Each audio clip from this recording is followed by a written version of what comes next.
Hello. I'd like to begin this evening by a quote I read some time back, which said, individual commitment to a group is what makes a team work, a company work, a society work, and a civilization work. And it is this relentless commitment and determination of some extraordinary individuals which has made us to constitute an evening like this. Hello and welcome. My name is Aisha Ghani, and I welcome you to the first of its kind virtual edition of the Healthcare Heroes Award 2020. Thank you so much for taking out time and tuning into this virtual platform. We hope that you are all well and safe and are looking after yourself and your family. Now is the time to all of us to come together, although virtually, to unfold this great evening. The Healthcare Heroes Award is an initiative of Onlymyhealth.com under the Jagran New Media umbrella. Only My Health is the #1 Indian health website in the entire country. Following the legacy of the world's most read Hindi daily, Dainik Jagran, Onlymyhealth.com has remained committed to bring credible and dependable information on health and lifestyle for 9 years and counting. Yeah, 9 years of trust and togetherness, 9 years of dedication and passion, 9 years of excellence, and 9 years of putting in efforts to bring forth a user experience that is engaging, moving, and interactive. Our vision has always been to provide meaningful content to our readers through data-driven journalism. We endeavor to inform, educate, and tell stories that matters. As the world battles a pandemic like no other, Jagran New Media has put its focus on an initiative to recognize and celebrate the efforts and the hard work of the heroes. Let me repeat this word, heroes, who have been on the forefront of this battle. Heroes who are still braving and have braved this global disaster with utmost grit and resilience. Heroes who have served the nation and humankind amidst all this chaos, and the heroes who has helped fellow individuals, communities, and the healthcare industries with innovations and industries. These are the true heroes of our motherland. Saluting to the spirit of their relentless effort, we are so proud of them. Let us all come together to honor, to felicitate, to recognize them through the first edition of Healthcare Heroes Award 2020. I once again welcome each one of you, and can I now request my team to play the audiovisual clip. Onlymyhealth.com presents Healthcare Heroes Awards, an initiative to salute India's heroes fighting the COVID war. These heroes, with their superpowers of compassion, scientific acumen, out-of-the-box thinking and service for humanity, have shone a light of hope in grim times. Jagran New Media salutes these COVID warriors. Doctors, paramedic, frontline workers, researchers, scientists, fake news busters, artists, community workers, all those who did their bit to beat the pandemic. In the first edition of Onlymyhealth.com's Healthcare Heroes Awards, we have painstakingly selected nominees in 5 categories. A knowledge council, a highly qualified and credible jury, deliberated and selected the top contenders.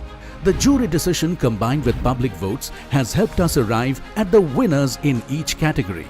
Tonight, we celebrate the victories. Let us remember to salute every endeavor, big and small. The fight against this virus can only be fought and won together. Join us as we express our gratitude to these heroes.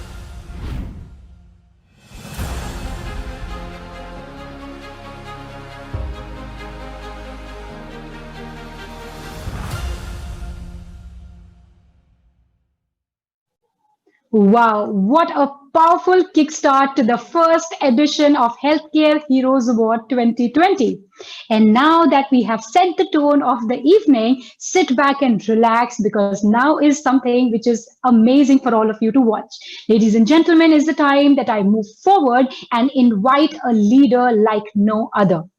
CEO, Jagran New Media, Mr. Bharat Gupta. Ladies and gentlemen, Mr. Bharat Gupta is the Chief Executive Officer at Jagran New Media. He has, to its credit, 20 years of rich experience in managing and turning around several media businesses across print, radio, ground activation, and internet. Under his able leadership, Jagran New Media is now the fastest growing news and information company in the Indian digital landscape. In addition to his role as a CEO, Mr. Bharat is also serving as a director to the INMA South Asia Board International News and Media Association.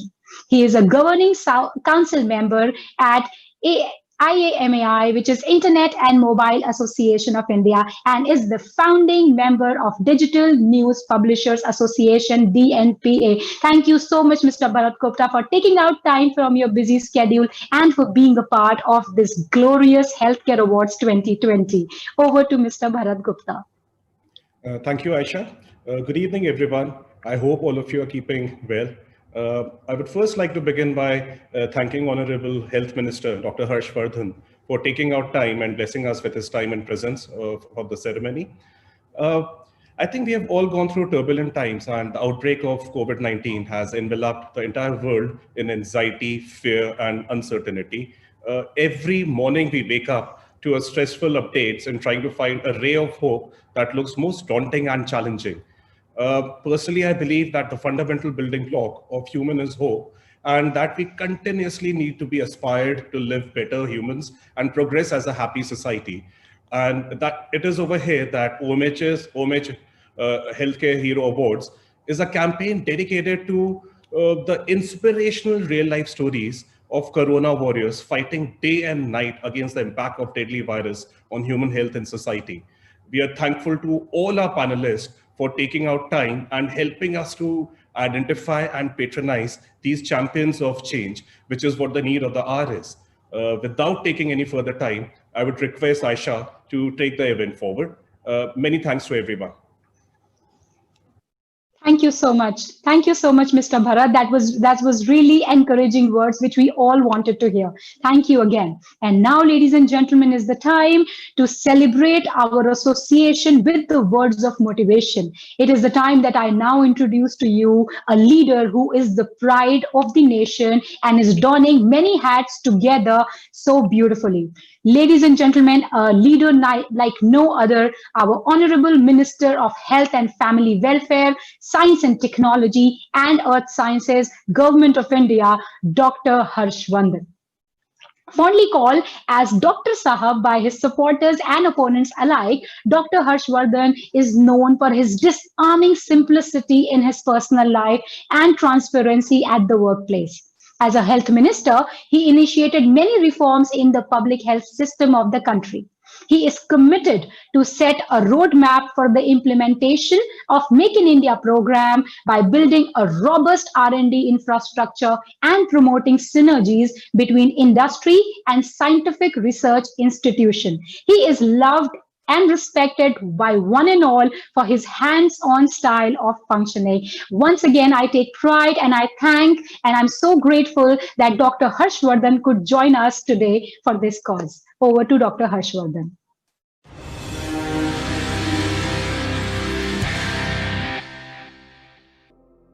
My namaskar to all the viewers of Jagran New Media and Onlymyhealth.com. It is my pleasure to be present here at the Healthcare Heroes Award to honor and salute the selfless services of India's Corona warriors. Our battle against COVID-19 virus has found strength with the contributions of thousands of frontline warriors. If you stayed locked down in your homes, honestly, followed physical distancing, practiced hand hygiene and respiratory etiquettes, and always wore a face cover or mask, then you too have played a part in keeping infection under control. The government, under the leadership of our Prime Minister Shri Narendra Modi ji, remains committed to empower our health personnel as well as support and augment healthcare and diagnostic infrastructure to tackle the pandemic. We expect that we shall have a vaccine in the coming months, and in less than a year from now, a significant number of our countrymen would be inoculated. Of course, our doctors, nurses, paramedics, ASHA workers, and frontline workers would be given priority because they are the ones putting their lives at risk every single moment. I take this opportunity to salute all the corona warriors of the country, and in particular their mothers and family members who always encouraged them to contribute towards the success of the fight against COVID-19. Today, Jagran New Media has brought together many such heroes on this platform. My heart fills with pride and gratitude when I admire their efforts and selfless services. Their stories of grit, determination, and commitment bring so much of positivity in these times. I want to congratulate organizers who have chosen this initiative of boosting the morale of those who worked silently and resiliently in our fight against COVID-19. Such positive stories should not only be celebrated but also become inspiration for good journalism. I am happy to see Jagran Media executing its responsibility with full sincerity in this regard. I extend my good wishes to Jagran New Media and Onlymyhealth.com for success in all their future endeavors. Thank you and all the best.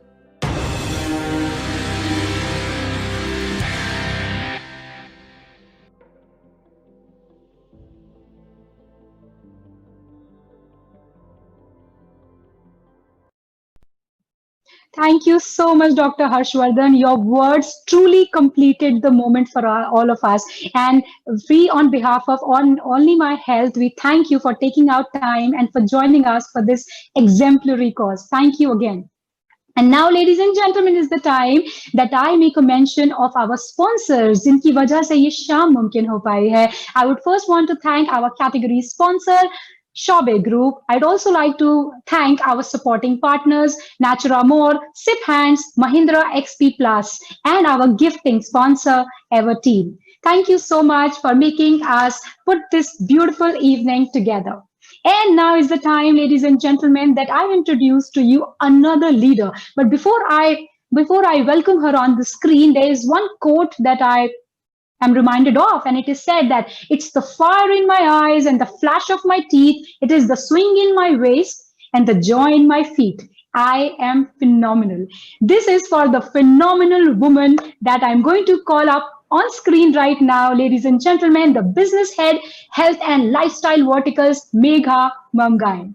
A respected name and face in the media industry, she is a journalist with over 15 long years of experience in digital and traditional media. At Jagran New Media, Megha heads the health and lifestyle verticals. She brings in this aura of sophisticated storytelling, engaging tool, and her vast experience in content creation. Her flair for engaging interviews, her knack for hooking narratives, and her out-of-the-box ideas always manage to bring an extra spark to her products.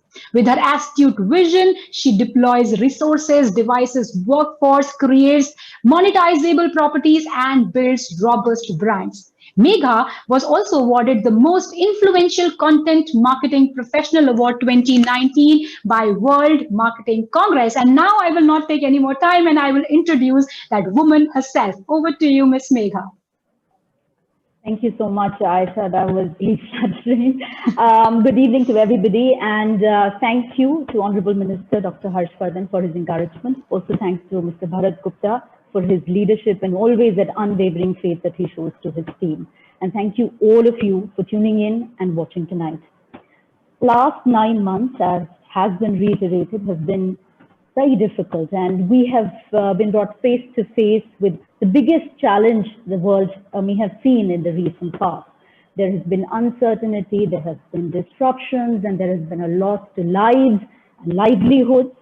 But one tends to think that sometimes it's the harshest of times and the most abrasive of disruptions that get heroes rise. And these are heroes that have come out from amongst us. Jagran New Media and Onlymyhealth.com is an initiative. With this initiative, Healthcare Heroes Awards is reminding that these heroes do exist. The healthcare workers who've been working in 12, 16, sometimes 24-hour shifts.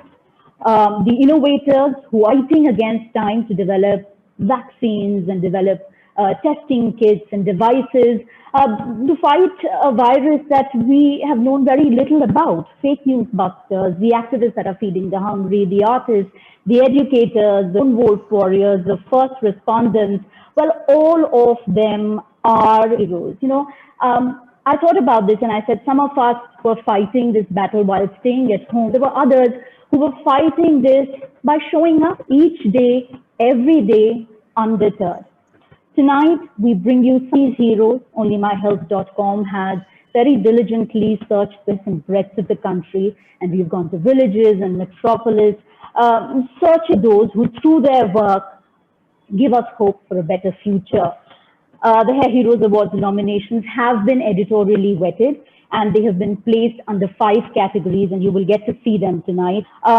Jury decision and public votes have together helped us arrive at winners. And here I must thank our esteemed jury panel for their immense support. Your wisdom, their jury, and guidance has really helped us. And you have ensured that these awards are fair and they are without any pressure or prejudice. Now, the last couple of weeks, Onlymyhealth.com team has spent in understanding and appreciating the impact of the work of our nominees. And in our interviews and interactions, we have found one commonality. And like I said, these nominees are from across the country. So often they speak different language and often they pray to different gods. But one thing that we have observed is that they all put others before themselves. And that is something that is a common thread we have found. Now, tonight, I hope that these stories, when you get to hear them, they touch you exactly the way that they touched us, and that you leave tonight a little bit transformed with the faith and confidence in the people of working for no credit or no praise. Someday that day is going to come when we look back at this pandemic and we will say that we have conquered it, but with all humility. Let us remember that that road to tomorrow is going to be paved by the hard work of these heroes that is being put in today. Now, whether they win today or don't, they're all heroes, they're all warriors, they are all victors. And this is just our small attempt, our endeavor to celebrate and to honor their work. Thank you very, very much for joining in tonight as we celebrate and salute our healthcare heroes. And now I'm going to hand it over to Aisha to take the event forward, and let us start by honoring them. Thank you so much. Thank you so much, Miss Megha. You always manage to inspire us with your impeccable style of storytelling. I'm always in awe of you. And now, ladies and gentlemen, it's the time to move forward. And as Miss Megha told us, that this beautiful, amazing set of awards has been collaborated with, together with public voting and the decision of our esteemed jury panelists. Now, let us take time and quickly move into our jury members' AV. Onlymyhealth's first edition of Healthcare Heroes Awards is proud to introduce you to the jury panel. An economist and epidemiologist, Professor Ramanan Laxminarayan has played a central role in bringing the issue of drug resistance to the attention of leaders and policymakers worldwide. His work encompasses extensive peer-reviewed research, public outreach, and direct engagement across Asia and Africa. Professor Priya Abraham is the director, ICMR National Institute of Virology. Pune has been leading several facets of COVID-19 work: diagnostics, kit validations, serological assay development, in vitro antiviral testing, and preclinical studies related to vaccine. Padma Shri and Padma Bhushan awardee Dr. Naresh Trehan is known for his excellent record and passion for medicine and for changing the public opinion about heart ailments in India. He has 48,000 successful open heart surgeries to his credit and over 350 scientific publications to his name. Padma Bhushan awardee Dr. TS Kler aims to provide quality healthcare facilities to the common man at affordable prices. With more than 10,000 successful coronary, renal and peripheral angioplasties to his credit and 150 national and international journal articles to his name, Dr. Kler has trained over hundreds of cardiologists to perform advanced techniques of angiography, angioplasty and electrophysiology.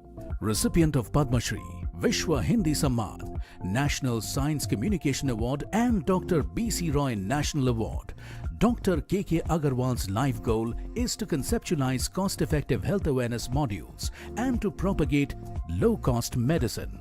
Dr. Sandeep Nair is known for his expertise in respiratory medicine and allergies and patient-centric approach. He has many firsts to his credit, including stereotactic radiosurgery and stereotactic radiotherapy, and first to initiate intensity modulated radiotherapy, and recently first to remove a chest cyst without surgery. Swati Bathwal is one of the handful dietitians in the country who are trained and certified to provide body composition analysis. She is also an accredited practicing dietitian, accredited sport dietitian, nutritionist, certified diabetes educator, and an accredited anthropometrist and a registered yoga teacher. A journalist with over 15 years of experience in digital and traditional media, Megha Mamgain is known for her credible content and counts on her journalistic rigor in bringing stories that matter. She has reported on health and gender and is currently leading the health and lifestyle verticals at Jagran New Media. This highly qualified and credible jury has studied each nominee, brainstormed and deliberated over a jury meet, and selected the top contenders for Healthcare Heroes, and their votes, combined with public votes, will help choose the winners of the first edition of Healthcare Heroes Awards by Onlymyhealth.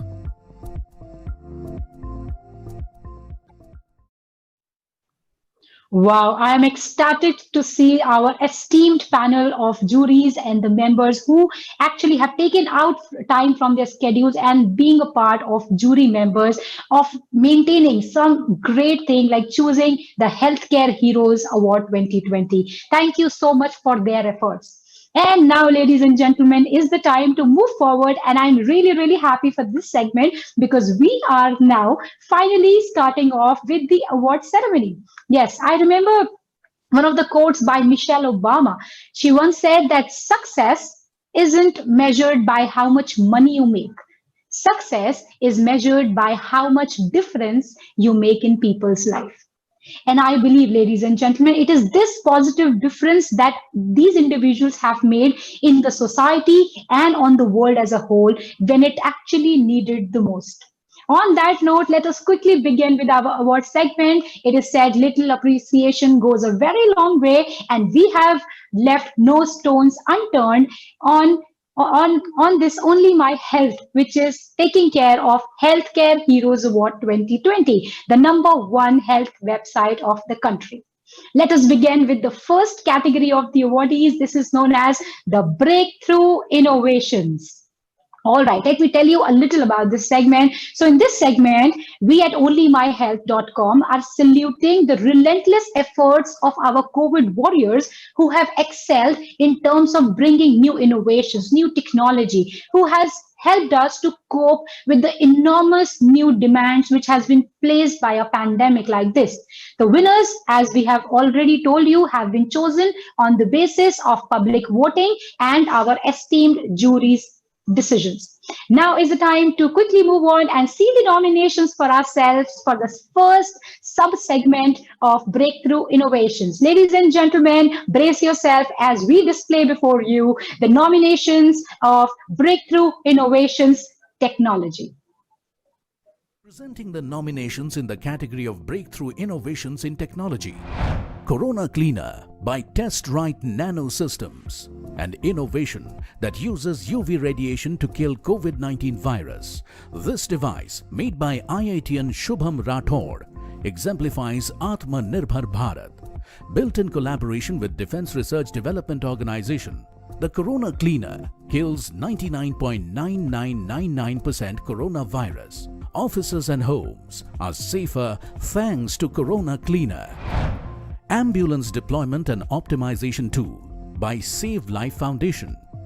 At the back of its traditional expertise, Save Life Foundation has developed two technologies that optimize the state's ambulance deployments. This technology has reduced average ambulance response times by 64% and has resulted in more ambulances on the road. The impact of this tool has been acknowledged by Chief Minister Arvind Kejriwal as well. KarmiBot by Asimov Robotics. This tech company is making science fiction a reality. The robot caregiver KarmiBot is doing the heavy lifting in Corona-19 wards, serving food and medicines to the patients. Equipped with a voice-speech feature, this robo can interact with patients and also disinfects and disposes hazardous waste. Under the leadership of CEO and founder Jayakrishnan T, KarmiBot was developed in a record time of 30 days.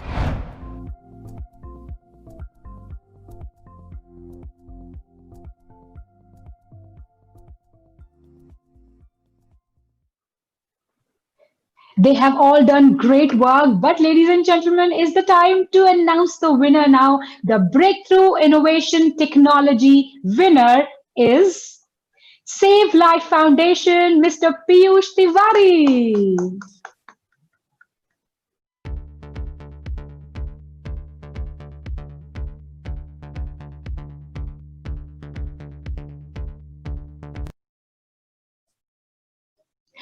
Thank you and congratulations, Mr. Piyush Tiwari from Safe Life Foundation. Thank you so much for showcasing that grit and determination, and congratulations for winning this first award. We would love to hear what you have to say. Thank you. Thanks a lot to OMH and the Jagran group for this incredible honor. Thank you for the jury, most of whom I have met and many of whom all of whom I respect a lot. Also, thanks to the other nominees for the incredible work that they've been doing in this area and serving the people of our country. You inspire us, and please keep doing what you're doing. Over the past 5 months, Save Life Foundation has been working with the government of Delhi to manage the huge surge in demand for ambulances in the city, given the pandemic, by combining data science with aggregation of ambulances, with smart deployment tactics, and training of first responders. We've been able to successfully bring down average response times from over an hour to under 25 minutes. It's been a delight to be able to serve the people of Delhi, and I'm hopeful that thanks to this honor, we'll be able to take our work to other parts of the country and serve even more people in their hour of need. Thanks again, and all the best to the other winners. Thank you so much, Mr. Tiwari. Thank you very much. We need more people like you. And moving on to the next sub-segment of the award, let us come and take a look at the nomination for the Breakthrough Innovations Testing. Presenting the nominations in the category of Breakthrough Innovations in Testing, MyLab Discovery Solutions, the molecular diagnostic firm that developed the first ever made-in-India coronavirus test kit, an innovation that completely changed the game for India's fight against COVID-19. MyLab's PathoDetect kit slashed the result time by more than a half by giving results in 2.5 hours. TrueNat, a testing technology developed by Molbio Diagnostics, which is lightning fast and portable, and at 1,350 rupees, affordable. TrueNat allows testing in mobile centers and kiosks in containment zones instead of laboratories. Touted as the fastest test kit with a 1-hour result time, TrueNat ensures quick action of isolation and stopping infection spread. Chitra Gene Lampen, moving away from RT-PCR technology and thereby slashing costs. Sri Chitra Thirunal Institute of Medical Sciences and Technology have developed an affordable and accurate test kit using loop-mediated amplification of nucleic acids technology in building Chitra Gene Lampen. The device can produce results in under 2 hours.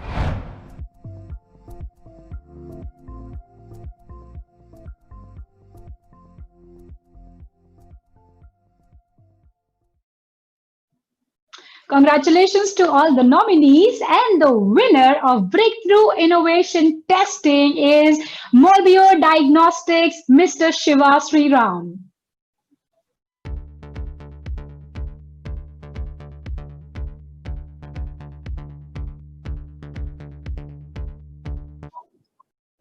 Congratulations to you, Mr. Sriram, and I am sure you have done some great work that we all look forward to and we all get inspired from you. Can we request Mr. Sriram to say a few words?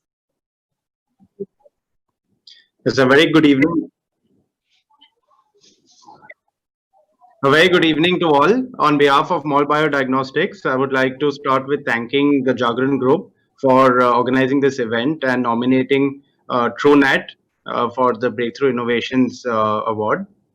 We're very, very proud and honored to receive this award. Would like to thank the esteemed members of the jury and the people of India for recognizing our novel innovation and the impact that it has created by through the rollout across India by actually decentralizing the RT-PCR testing process and thereby providing access, expanding access to highly accurate testing right at the point of care all over India. So we would like to dedicate this award to all those silent COVID warriors out there in India, and look forward to a lot more cutting edge research going forward and serving the nation. Thank you so much. Thank you so much, Mr. Sriram.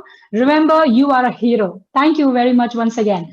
And which brings me to the last subsect of this award, which is Breakthrough Innovations Patient Care. Let us quickly come and take the nominations a look. Presenting the nominations in the category Breakthrough Innovations in Patient Care. Dozy by Turtle Shell Technologies. This contactless remote health monitoring device, Dozy, can monitor vitals simply by being placed under the mattress of a patient. The technology could be crucial for health alerts for asymptomatic and immunocompromised patients. But that's not all.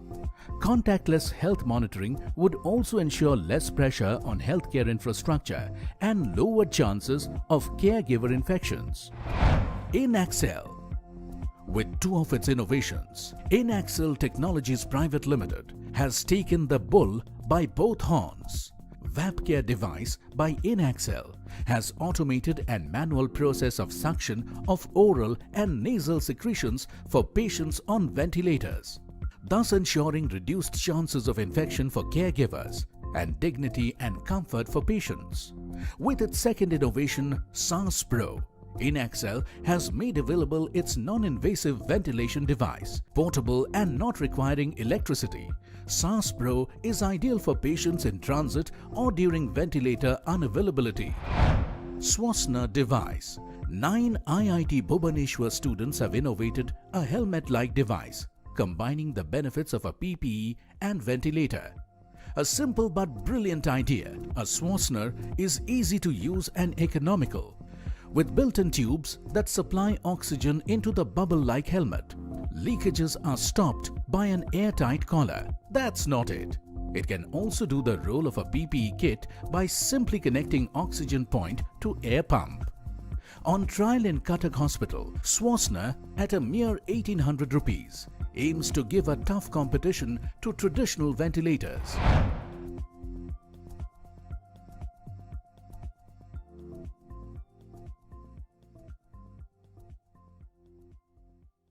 Congratulations to all the nominees, and now is the time for the drum rolls as we tell you the winner. And the winner of Breakthrough Innovation Patient Care is Inaxel Parth Sarthi Sharma. Congratulations.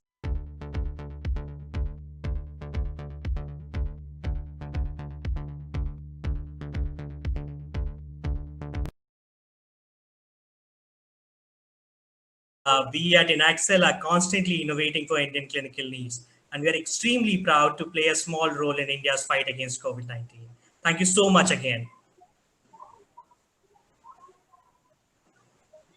Thank you so much, Mr. Sharma. Thank you very much. You remember you are a hero, and thank you so much for doing all that you do relentlessly, for putting the efforts every day, day in and day out. And now is the time, ladies and gentlemen, to move forward, and let me congratulate the winners of Breakthrough Innovations. And now, ladies and gentlemen, we are moving towards another segment, which is very interesting because this will make you get in touch and know our panelists and our esteemed juries more. Well, ladies and gentlemen, that recently I read the report by Finance Ministry, which said that India may have actually crossed the COVID-19 peak, and this declining positivity rate, which Ms. Megha also mentioned, is expected to fuel an economic recovery.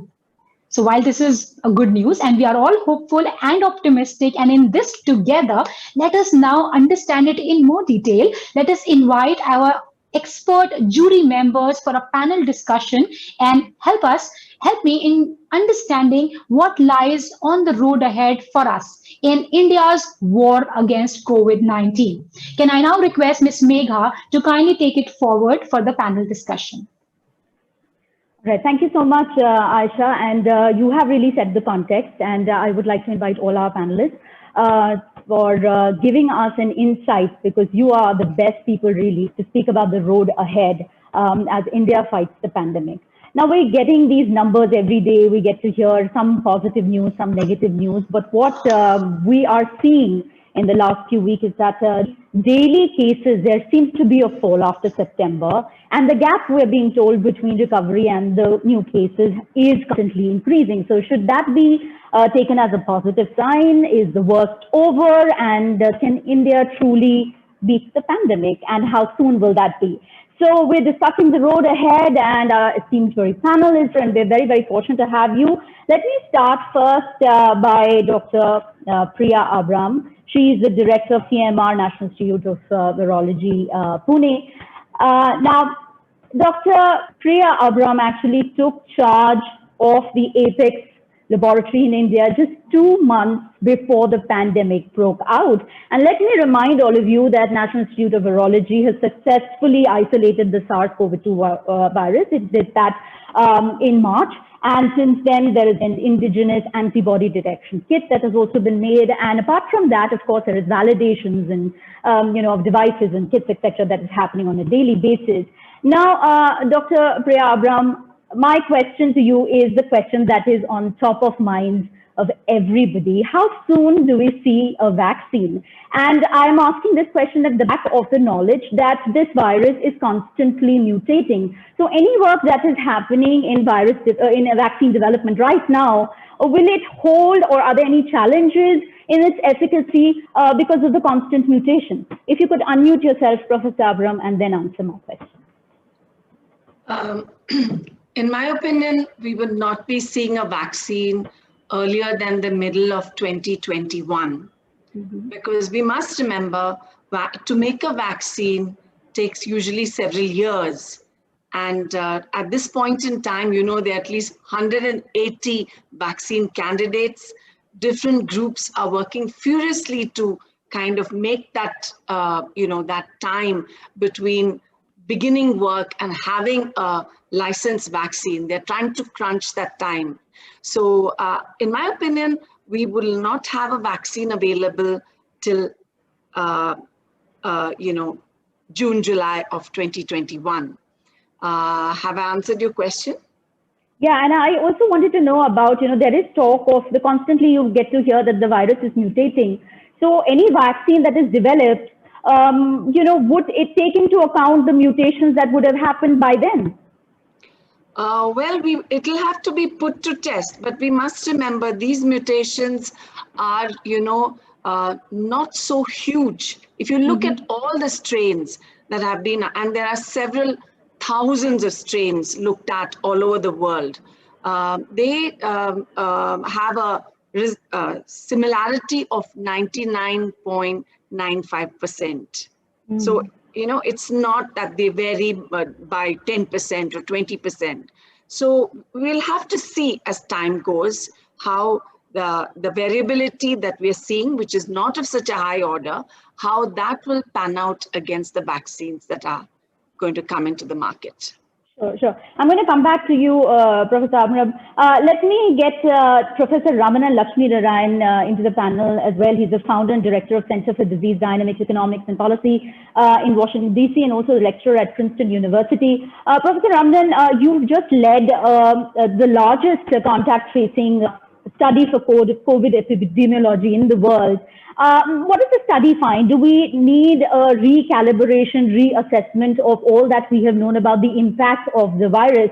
And what I mean by that is that do we know, how and who is spreading the disease, who's more susceptible to infection? What do we know about herd immunity? And do you get a sense of when this pandemic is going to end? Professor Ramanan, if you could unmute yourself and answer the question. Yeah, thanks for the question. So this was a study of about 85,000 primary cases and about 575,000 contacts.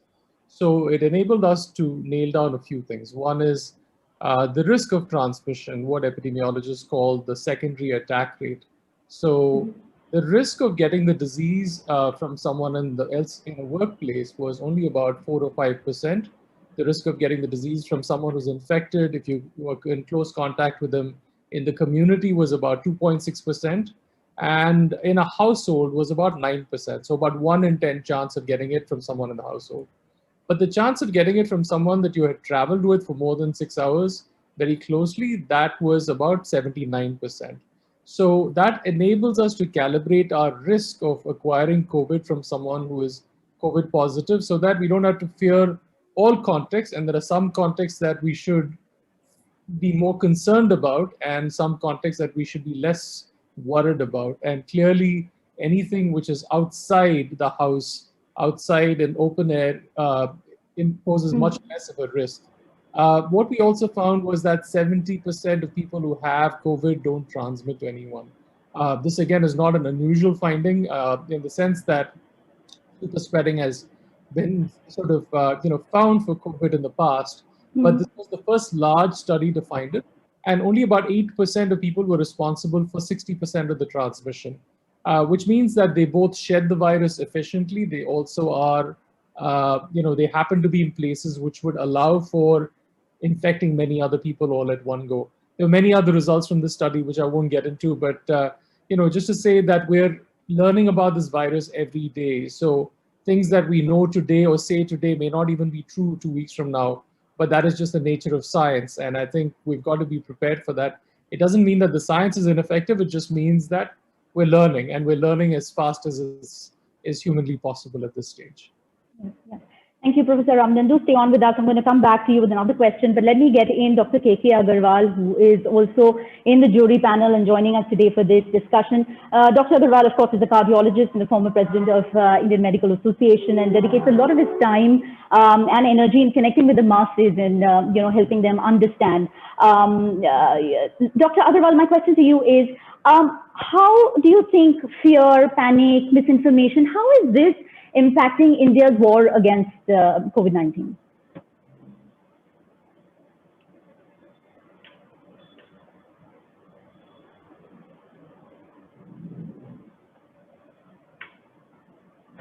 All right, I think Dr. Aggarwal has dropped out of the panel. Let me just take the question now to Dr. TS Kler. He's the chairman at PSRI Heart Institute.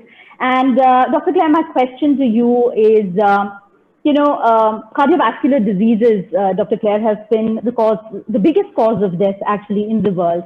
How do you see cardiovascular diseases and heart diseases play out alongside COVID-19 and impacting COVID-19 mortality rates? Well, first of all, I must thank the Jagran group and the whole organization for inviting me to this rather wonderful evening. And I think you must be all congratulated for, giving encouragement and inspiration to the people who have worked very hard to fight this pandemic. Appreciate that, sir. Coming to the corona and the cardiovascular disease, see, the relation is both ways. First of all, people who have got significant cardiac disease, they are more prone to get COVID infection. When I say significant heart disease, that means somebody has cardiac failure, somebody has low pumping capacity of the heart, somebody had a multiple bypass surgeries, and somebody who had multiple stenting and uncontrolled hypertension, and if you have also in addition to diabetes. So any actually cardiovascular disease which predisposes more to these infections. Now there's another aspect that people who develop COVID, there is significant amount of cardiac involvement. Now this involvement is, first of all, is a acute heart attack, myocardial infarction. This is also of two types. The true myocardial infarction, what I mean say true is that in corona, there is a increase in coagulation, coagulability of the blood.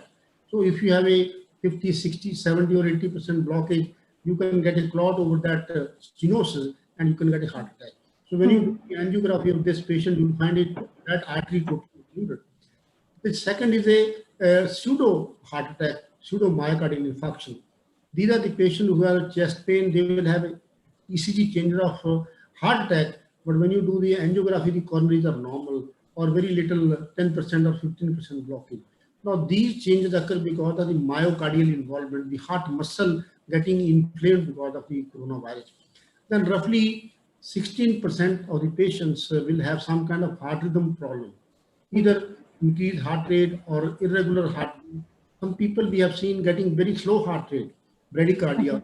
And another thing is that people who got significant myocarditis, they can develop heart failure. Their pumping capacity can go down and they develop heart failure. And even there are situations when the patient goes into cardiogenic shock because of the severe involvement of the heart muscle. Another thing which has been seen is that, for example, some patients have recovered from corona. They were doing all well. Yeah. They had a sudden cardiac death. Now, the thing is that even if you have recovered from the corona, I would only recommend that before they go home, ECG and perhaps also echocardiography should be done to understand what is the situation of the heart. And for 6 weeks or 8 weeks, I would recommend very strongly these people not to do significant exercise or very severe work because you can develop some kind of arrhythmias. Complications. Yeah. Dr. Kler, absolutely right. A very valid point is we do talk about recovery rates increasing. There are also these. I want to also add that it is not that every patient with heart disease is at a risk. No, it is not like that. Somebody has got normal, even if he had a stenting or a bypass surgery or he has a hypertension which is well controlled and his heart function is normal, they are not at increased risk. So it is more fear also, but certainly people who got significant cardiac involvement, they are at risk and they must be more careful. Right. Thank you so much, Dr. Kler, for that insight. Let me get in Dr. Sandeep Nair. He's a chest and respiratory disease specialist, and he's handling pressures of COVID ward at BLK Hospital. And now, Dr. Nair, every time I talk to you, you are in the middle of some crisis management. And, we do talk about the gap in recoveries and active cases that is increasing. But my question to you, Dr. Nair, is that as the months keep rolling and, new challenges are coming our way. So there would be a dengue outbreak, there's onset of winter now. So how does one prepare for COVID-19 as we progress, as the months keep rolling? Is there anything different that we should be doing? What is it that you tell your patients? Thanks, Megha, first of all, for having me here, and congratulations for a lovely step you have taken.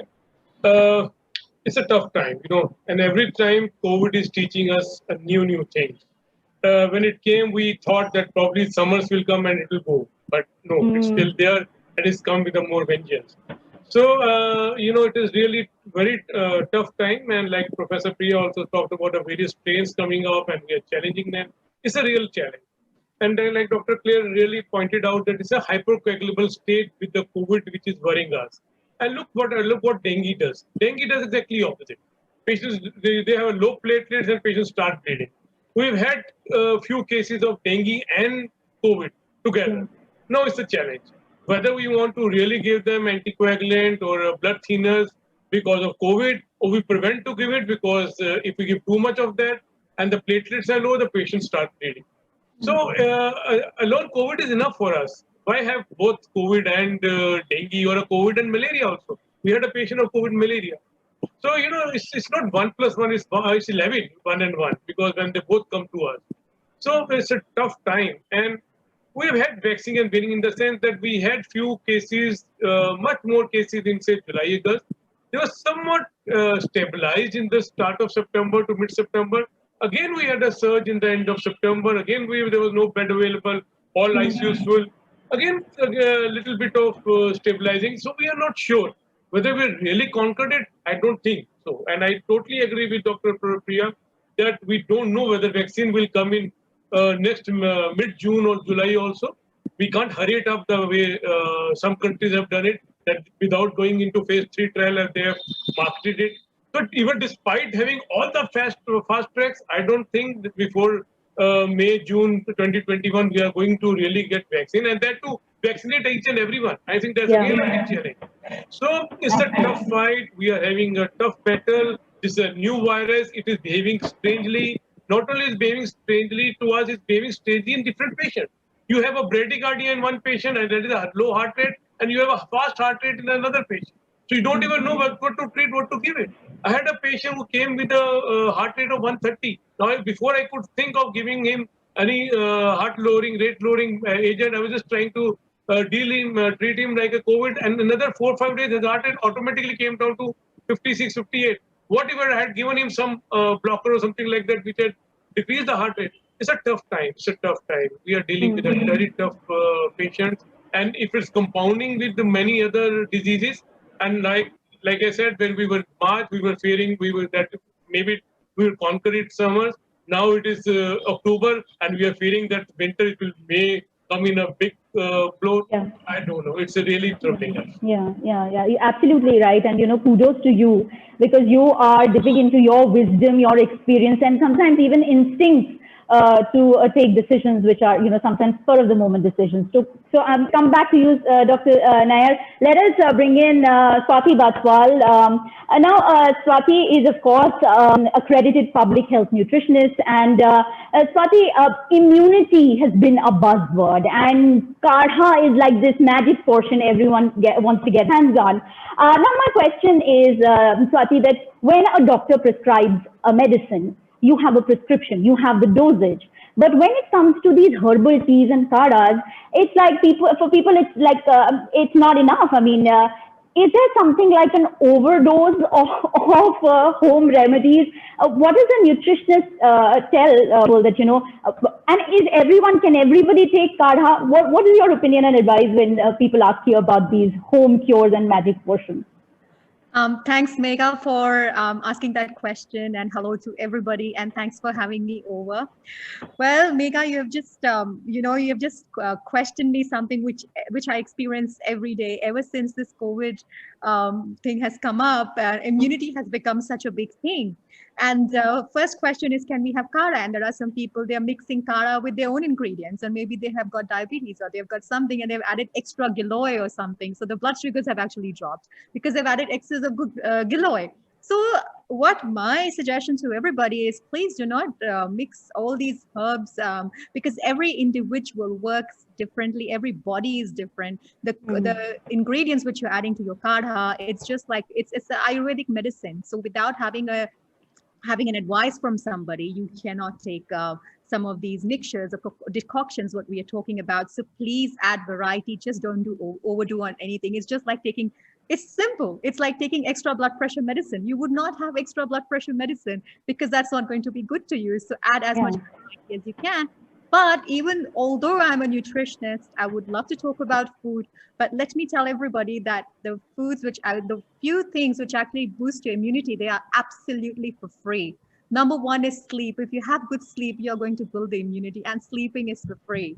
Second is having reducing your stress. If you are excessively stressed, it's going to impact your immunity as well, and that is pretty much under your control. You can do meditation, you can sing. There are different ways people they have that. Number three is vitamin D. That is free as well. We get it from sun. So there are a lot of things which are there, and I do emphasize. I do tell people that although you're taking all these decoctions and all of these different ingredients, but remember, till the time you are not able to absorb it in your system properly, you are not going to have the benefits. So and you will not be able to do this overnight. Is that correct, Swati? That's certainly right. So you have to really make sure. You cannot find an easy way out.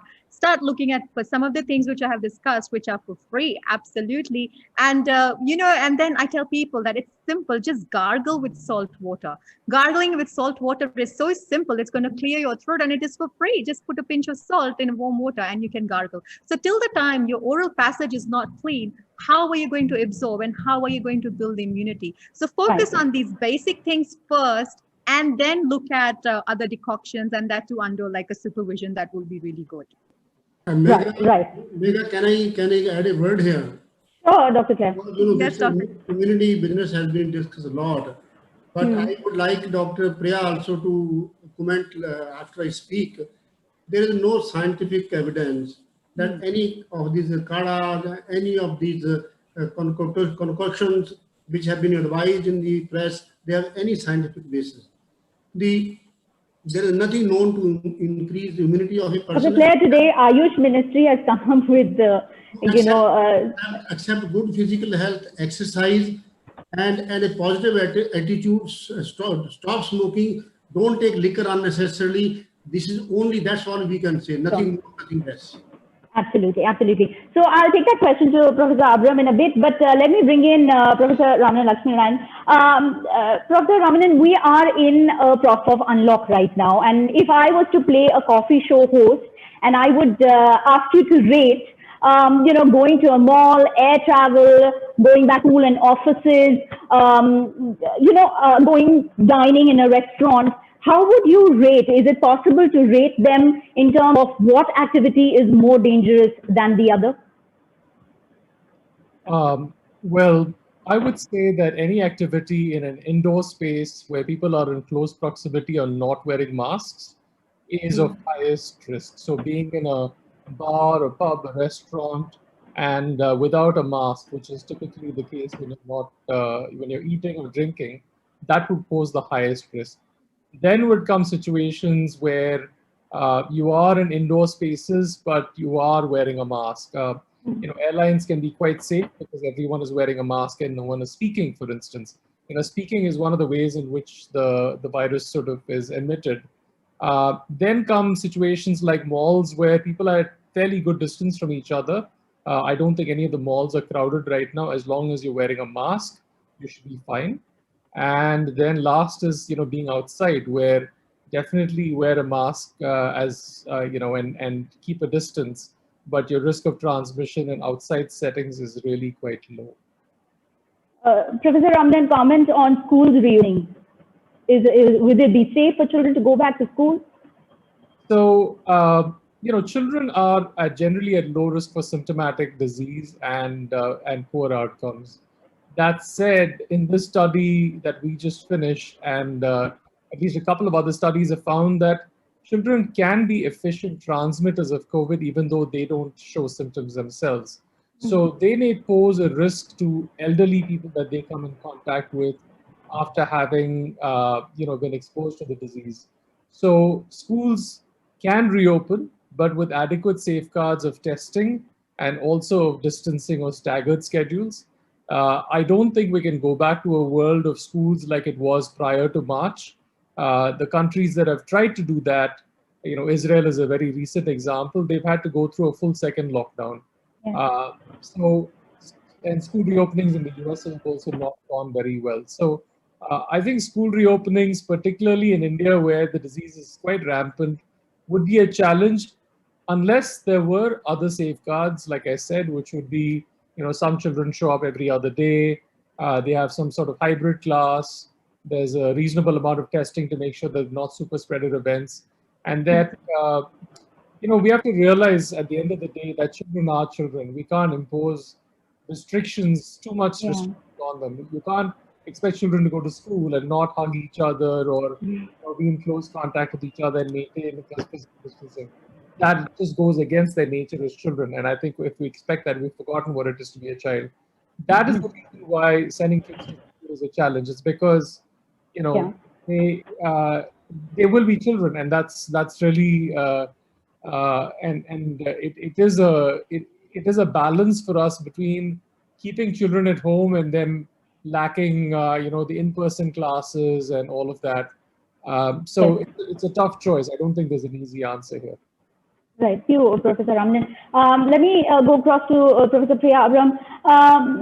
Dr. Priya, epidemiologists have spoken about, this pandemic situation, that the next war is going to be fought against a virus or, do you think now that we are 9 months into the pandemic, do you think a COVID-19 pandemic could have been treated? Also, my question is, do we know if we have crossed the curve, and can we predict when it's going to be over?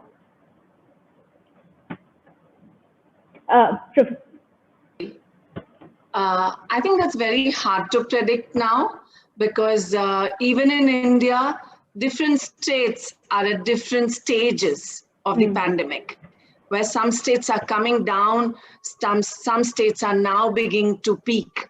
So you can see it in our own country. So it's hard to predict when this pandemic will be over. We also are going into winter. This is not a time to get complacent, especially in the temperate climates. We know we have the flu that usually does its rounds, the influenza virus. So we need to keep those other infections that normally make their rounds at that time of the year at the back of our mind. So I think this is the time to continue to be watchful and careful. And we've already heard Dr. Ramanan talk about many of the simple precautions we could take to try and limit the spread of this virus. Absolutely. Dr. Kler, I want your opinion. What would you recommend to people who are watching and listening to us right now? How do they negotiate their doctor visits? They're pregnant women who are putting off or feel threatened going for their regular visits. Heart patients don't want to go to the hospital for their visits. Dentist appointments and, eye tests. We want to put all of this off. How do we negotiate our usual everyday, routine going to the doctor meetings in the middle of this pandemic and the constant fear of infection? Yeah, I think this is a very important question. See, what I believe that every adversity has an opportunity. Corona has taught many things to me, at least. Corona has also taught us that there's going to be more and more role of telemedicine in the world. And it is actually more relevant to India. There are people sitting in Meghalaya, Nagaland, and they can have a consultation online. And believe me that almost 85% of the patients, we can advise them on the telemedicine. They don't have to come to Delhi or some major center. In fact, I give almost 3-4 consultation people from Bangladesh and Afghanistan, and imagine if they have to come to India. So that's one thing which we should realize. But the second component is that there is a too much of fear in many patients. If you are a heart patient, it doesn't mean that corona is going to jump onto your head. If you take precautions the way Dr. Ramanan has explained, that you wear a proper mask, that you have a distancing, and go out of the house only in case it's really needed. But if you are having significant symptoms of cardiac disease, then please don't sit at home. You must come to the doctor. And I know, a couple of patients have died because they didn't come to the hospital. One of the patients, he was calling me almost every third day. His pacemaker battery depleted. Ultimately, he started having episodes of unconsciousness. He had to come to emergency. So we had to replace the pacemaker in an emergency situation. So it's both ways. A lot of patients don't need to come. I would say 80-85%. But 15% of the patients who have got genuine symptoms which cannot be sorted out at home, they should not fear at all. They should come to the hospital. Thank you, Dr. Kler. Dr. Nair, my question to you is that you're looking at so many of these cases. And this is what I wonder is that when you talk to the patients, do they show a pattern? Like, do they know where they got infected from? Do they know that they stepped out, they did this mistake, they let their mask slip, they spoke to somebody do they know, can trace their infection, or do they never know? Are they people who are following all precautions and yet get infected? What is your observation? See, Megha, if they had known that from where they're catching it, probably they wouldn't have gone there. First of all, if they're, but at the same time, there are some who have become, they become very casual. You just go to the market and you'll see that many of them are wearing masks on the chin or on the head. All type of people. Just like when you're driving, you're wearing a helmet without or putting up the strap, and that is just to prevent yourself to get fined, not to protect yourself. So this is what happened in the mask also. They're just putting it up, and new fashionable masks have come in the market. They just want to put it that. But their nose and mouth will not be covered. No maintaining social distance, and then there are number of sanitizer available in the market. Probably which doesn't meet the standard which has been set. I mean, 65 to 70% of alcohol content or whatever, they might not be there. Then even if they're washing their hand, they're not washing them properly the way it should be. So just for sake of doing it, if you do it, that doesn't protect you. But still, many patients will come to you without knowing from where they got it, because they went to the market or they went to 4-5 places or went somewhere and they had contacted it. And unfortunately, they could contact it. But again, probably there was some lacuna in them, because if they had taken proper precautions, they probably wouldn't have. And with due respect to all those who have contacted it, I hope that no one gets it. But this is something which we must emphasize again and again and again, and excellent work by Dr. Ramanan and what he was talking about it. See, the precaution as of now is the only thing which can protect us. There's no vaccine, there's no treatment, let me honestly tell you. We are treating them patients with all cocktails, Someone will give some medicine, some will give some medicine, and the same medicine might work on one patient, might not work on another patient. So if you really mask and hand hygiene, Dr. Nair, is still our best bet. Mask and hand hygiene, washing. Absolutely. Still As of now, at present situation, my vote goes to the precautions, preventions, maintain a social distance, mask, hand hygiene, and then you contact it, it's your bad luck. But 90%, 95%, you are not going to contact it. Thank you, Dr. Nair. Thank you, Dr. Nair. And really, the emphasis on hand hygiene. And yes, we've always said soap and water than any sanitizer you'll get. Let me bring in Swati Bathwal. Swati, I want to talk about, when we talk about recovery of a patient, how important is nutrition? What is on their plate that time? And because, they are recovering from COVID, how important is what they eat, their diet during that recovery phase? What is the impact that you see? Thanks for asking that question, Megha. I think it's this question is now the need of the hour, because there are so many people, they are infected with COVID, and a lot of them, they are recovering. They have got family members, they are recovering, family or friends. So it's very obvious that nutrition plays a really, really important role, not because I'm a dietitian, but yes, it does make a lot of impact. So, so with any virus, or if you are ill, the best way to actually increase, the number one thing what happens is people, they lose their appetite. So if they lose their appetite, what they have to do is they have to have small meals. If they have small meals and frequently, that is going to really, really help them a lot and get their body to digest slowly. So what happens is 80% of energy in our body is used in digestion and 20% is used in recovery. So even if you're having light meals, say for example, khichdi or upma or dahi chura or something which is very light, and they're having every 2 or 3 hours, it's going to really make a lot of difference. Hydration is really, really important. So please make sure that they are hydrated. They have got plenty of electrolytes going, like coconut water.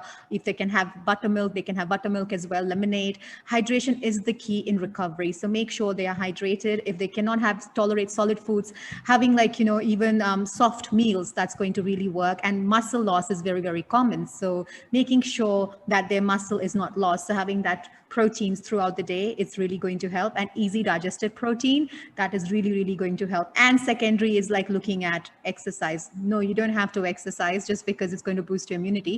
When you're recovering, you don't need to do exercise. You need to rest. And obviously looking at certain vitamins and multivitamins, which are recommended by the doctors. Please continue with that.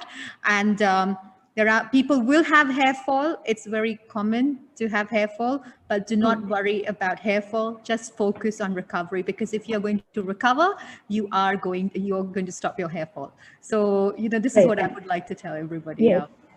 Thank you so much, Swati. And now for my final round of questions, I'll begin with Professor Priya Abraham.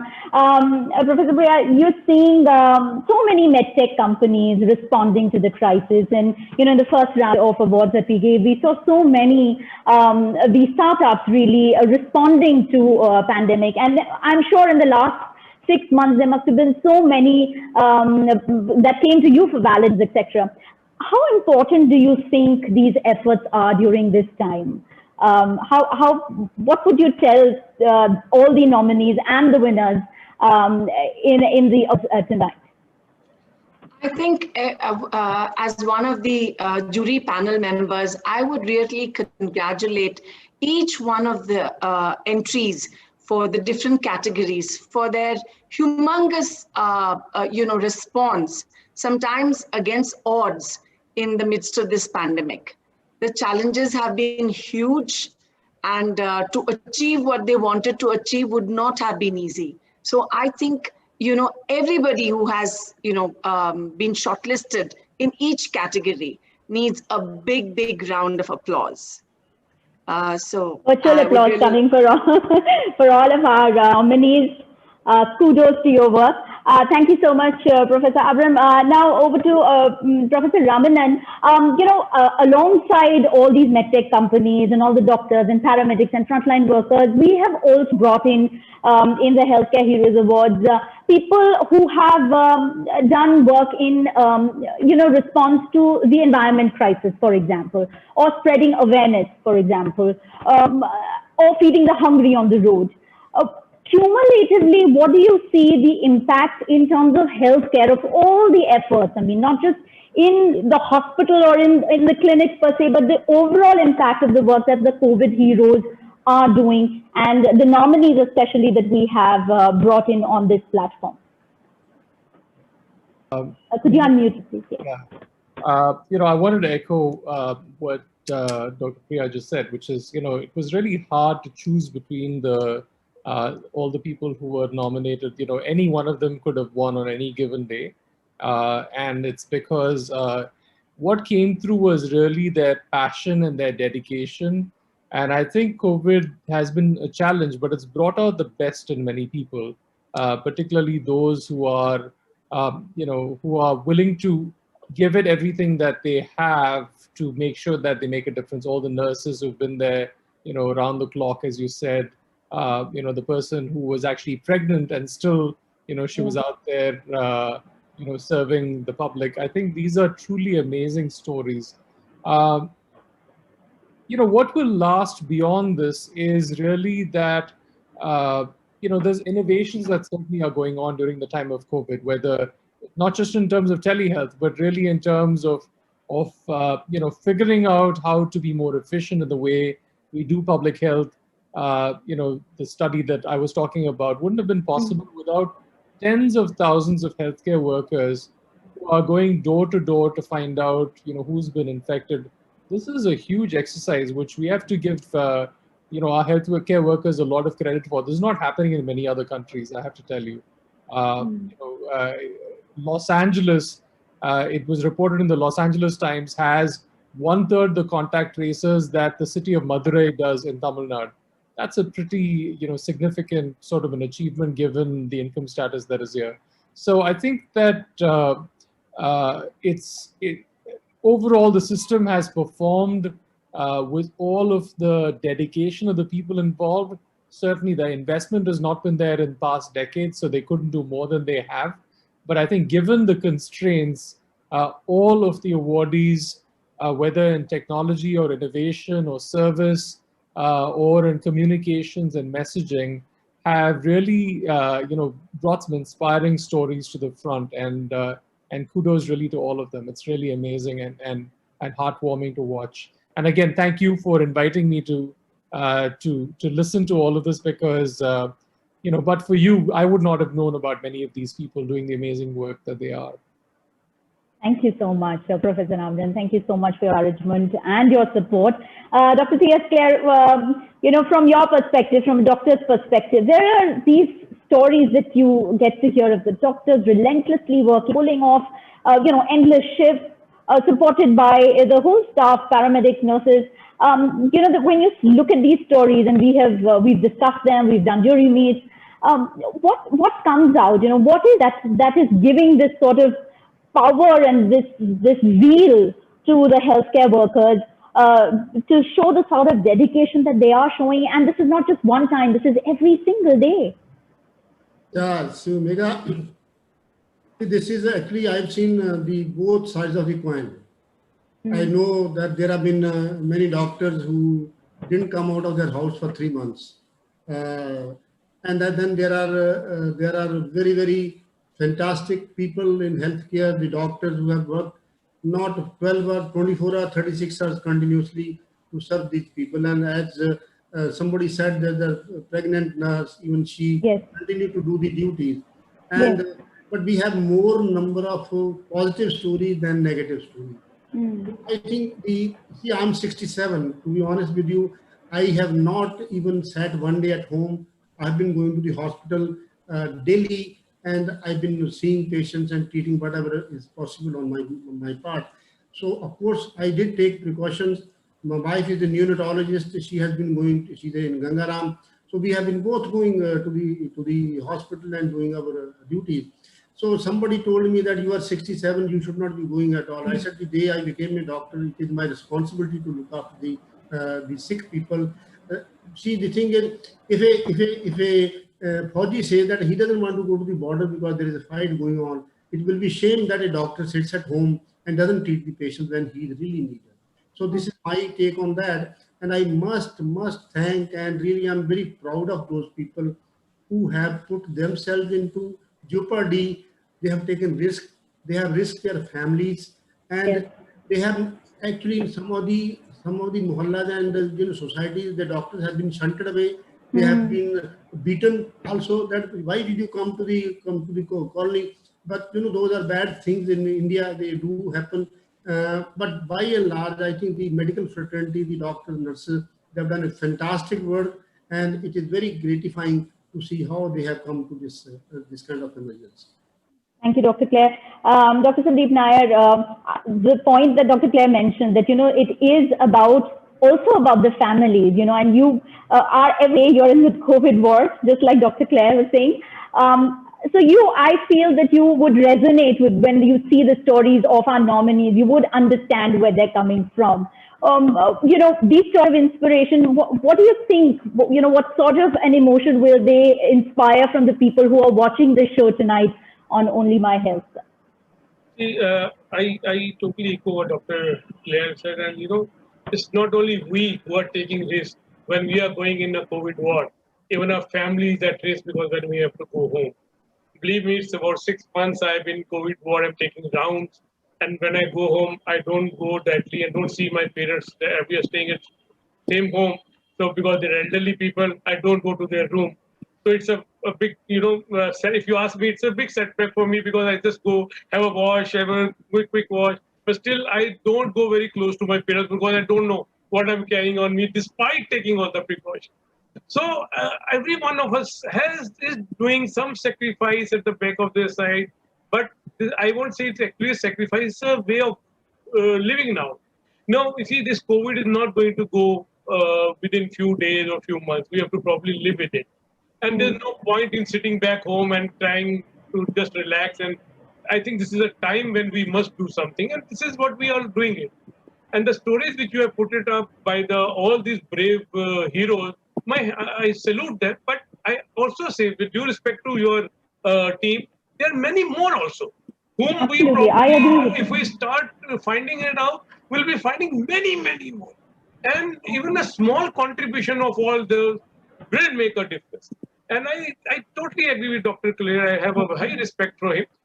There's no point in sitting home. Let's all go out and treat our patients. When we did our MBBS, I did from Ranazar Medical College, and when I was taught to treat patients without thinking of myself. Once I start thinking of myself, then I won't be able to treat patients. And we have been dealing it. This has just come. We have been dealing with influenza, we are dealing with H1N1, we are dealing with HIV, we are dealing with all those patients.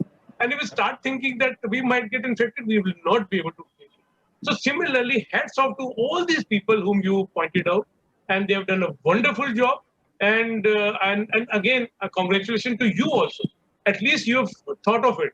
You see, when I work with my team, being a head of the department, I always, as a small pat on one of my technician or one of my fellow makes a lot of difference. So this is what we must do it. And they are not doing for that pat. But as a friend, as a senior, if I pat him, and I think that makes a lot of difference. And now, but the way you have picked up, the way you have rewarded it, it may not, they were never doing for this reward. They were doing it selflessly. They never did any one of them, none of them did anything for the reward or award. They did it because they wanted to do it. But if we all appreciate them, we all acknowledge them, it's our duty. I think that smile on their face will make a difference because they have made many people smile because of their work. Beautifully put, Dr. Sandeep Nair, absolutely eloquently put. And let me get in our last panelist, Swati Bathwal. Swati, again, referring to all the nominees that we have put together here on the panel, you know, I often talk about the power of positive stories. You know, this is a grim time. The pandemic is not over, certainly not over. But it is also important to talk about these positive and inspiring stories. And I always say that these are the stories that should make it to prime time, that should be making headlines. But for our own health and for our own mental health, how important do you think are these stories that we are going, you know, these nominees that we are going to be saluting tonight? I think, Megha, thanks for bringing attention to the world and especially to India that we have COVID warriors, whether you are inside the house or whether you are out there in the community.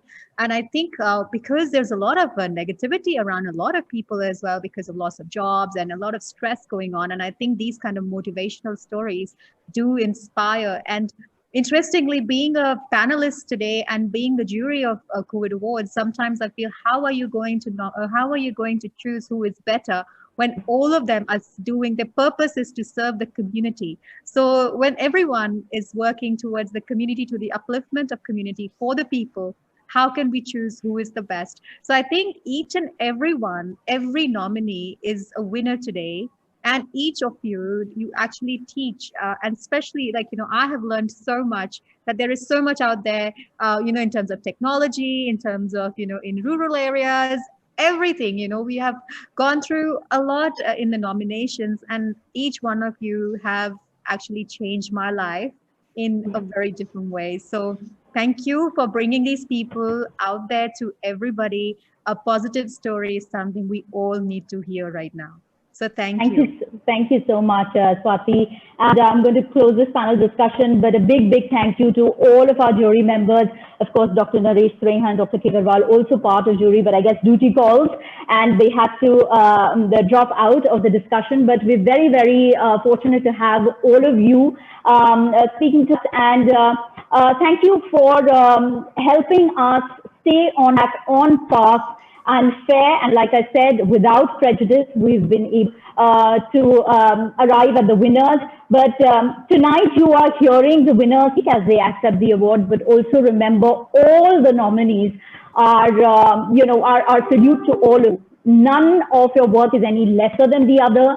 And I'm going to wrap up this discussion, but with just a reminder that, every time you step out and every time you let your mask hang, every time you're not following social distancing, every time you're not being careful, you are failing the work of these doctors. You're failing the work of these heroes. They are putting their lives at risk. They're putting their families' lives at risk we owe it to them to be careful. We owe it to them to not get infected.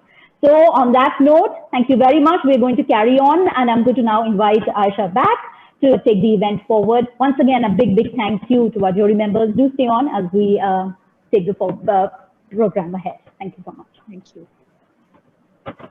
Thank you so much, Megha, and our esteemed jury panelists. Thank you for that really informative and reflective session we have had with our esteemed jury members. We've been able to see this pandemic in a different light altogether. Thank you for the dose of reality that we all needed. I echo with what Dr. Kler said, that every adversity brings equal or even greater opportunity with it. So I believe all of us should, just like Ms. Megha said, that we owe it to the doctors, we owe it to the sacrifices they have made, we owe it to the responsibilities that they have furnished so well. Every time you step out, please be careful, because it's not only you that you are taking care of, but for everyone around you. It is a collaborative society that we work in. Thank you so much, Ms. Megha, for putting it so beautifully, and a special thank you to all our esteemed jury panelists. On that note, let us hope for sunnier days. And talking about sunnier days, now is the time to move on to the second category of the awards, ladies and gentlemen, and this is called Beyond the Call of Duty. Now, Beyond the Call of Duty is a segment of the awards in which we appreciate and acknowledge the efforts of the people who have gone one step ahead of their duties. They have been selflessly involved in these testing times of a global pandemic. They have been on the forefront against the battle with a global pandemic like COVID-19. They have offered unparalleled service to humanity. Let us quickly move on and start with the nominations of the first subsegment of Beyond the Call of Duty, which is Beyond the Call of Duty Doctors. Let's have the AV, please. Presenting the nominations in the category of Beyond the Call of Duty in Doctors, Dr. Susheel Bindra. Redefining duty calls. Dr. Susheel Bindra travelled to Mumbai from Delhi at the time when COVID cases were at their peak. A worried family, high risk of infection and a Janta curfew could not stop this doctor from taking charge of the COVID unit at Jaslok Hospital, where he spent 5 months with a single-minded dedication to serve patients. Dr. Gautam Chhajar and Dr. Manisha Chhajar. This doctor couple have helped manage nearly 400 COVID-19 patients in home isolation and assisted about 4,500 others in Pune in getting COVID tests done. From sending medicines to patients' doorsteps to getting medical aid at minimal cost, Dr. Gautam Chhajar and Dr. Manisha Chhajar work tirelessly in shifts to clock 24 hours a day, putting patients first. Dr. Aruna Kalra keeps aside one day in the week to treat for free those patients who have lost their jobs and women who are pregnant. She does voluntary home visits for COVID-positive expectant mothers. Her concern is also for her overworked nursing staff and even prepares home-cooked meals for them.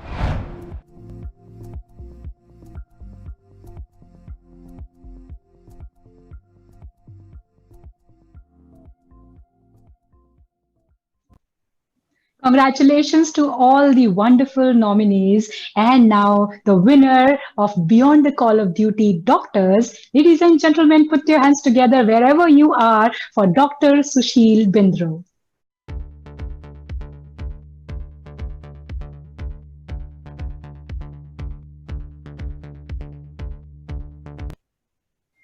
Thank you so much, and congratulations to Dr. Susheel Bindra. Well, we have been lucky enough. We are very fortunate to have expert panelists. Along with, we had a lot of doctors in the jury, and how they told about the human angle stories, the kind of sacrifices, the responsibilities that they had to encounter, putting their lives at risk, putting their family lives at risk. So I believe everybody is a winner in this category. All the wonderful doctors who are striving to do all of it for us. But in here, we have Dr. Susheel Bindra, who is the winner, and we would love to hear from Mr. Bindra. Thanks to OMH and Jagran Manch for this initiative and the jury for their tireless work. It's a privilege for me to be honored with such a prestigious and motivating award. But I still think that, it is my responsibility to do what I am doing right now. At the outset, I would definitely like to thank the trustees and management of Just Hope Hospital, who had so much of faith in me, and they gave me a free hand to formulate and implement the processes and protocols, and which made us stand where we are. This award is for the entire Just Hope team, without whom it would not have been possible to come out of the crisis. Crisis means that we were a containment zone at one point in time, and now we are back to what we are used to do, that is serving the humanity. Last but not the least, my family, who have been with me through my thicks and thins, and I definitely owe this to them. And with this, I hope that the world will soon be free of SARS-CoV-2 with the efforts of all the COVID warriors. Thank you so much. Thank you so much, Mr. Bindra, for that really encouraging and positive words that we all needed to hear.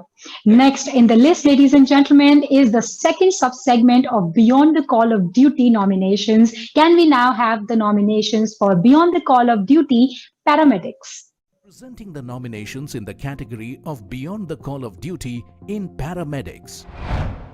Nayana Vartak, away from her two daughters and immunocompromised mother-in-law, this staff nurse at Hiranandani Hospital has been serving in the COVID wing for the past 6 months. Nayana Vartak fought her personal fears and anxieties to relentlessly serve her patients in this pandemic. Rupa Praveen Rao, this Karnataka-based paramedic, served COVID-19 patients while pregnant. Rupa Praveen Rao continued her 6-hour-long shifts till the 9th month of her pregnancy, exemplifying the spirit of a true hero. Yogita Kalra, this 23-year-old lab technician affiliated to a Gurugram hospital, proudly bore bruises of PPE kits. Long shifts, increasing infections and low manpower due to lockdown meant only one thing for Yogita: others before self.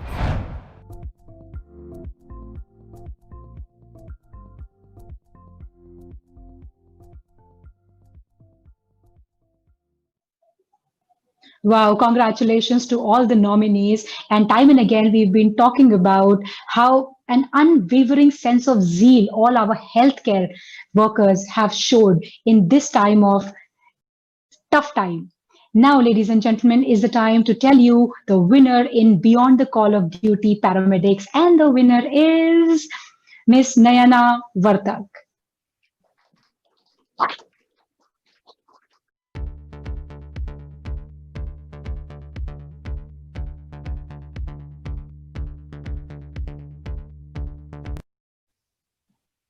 Congratulations to Ms. Nayana Vartak. You have once again proven that these are the people on whom the entire country relies upon. Thank you for selflessly offering your services. Thank you very much. And on that note, can I request Ms. Nayana to say a few words? First of all, thank you so much. Hi, good evening, everyone.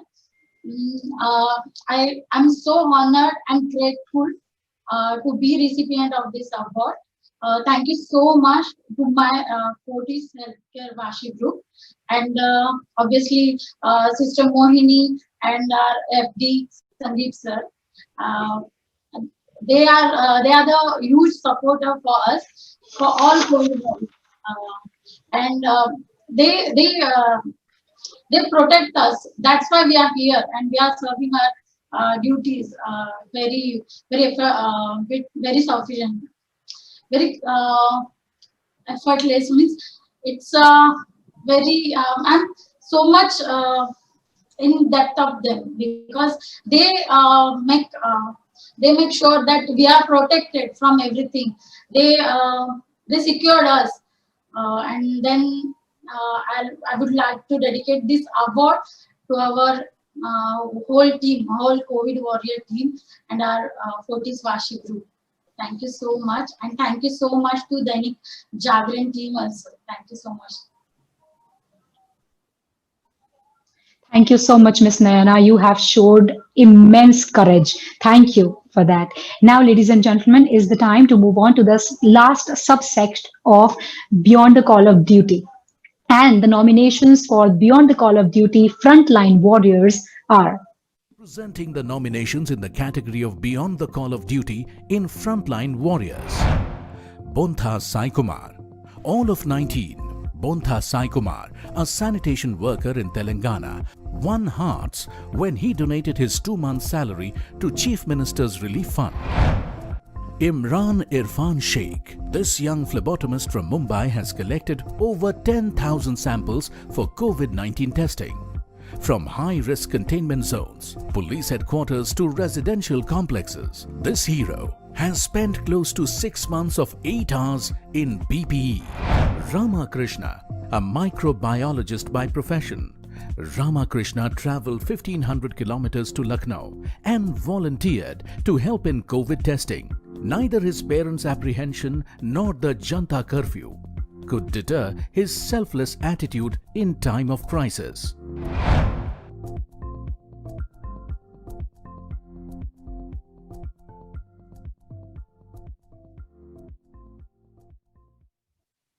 Congratulations, congratulations. And now is the time to tell the winner. And the winner of Beyond the Call of Duty Frontline Warrior is Ramakrishna, the microbiologist, Bangla Ramakrishna.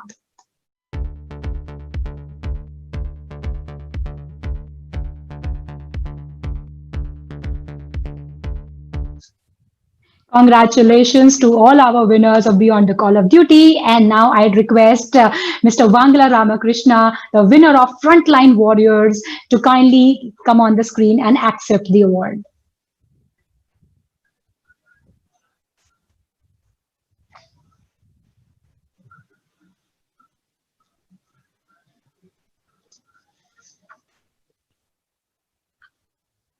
Okay.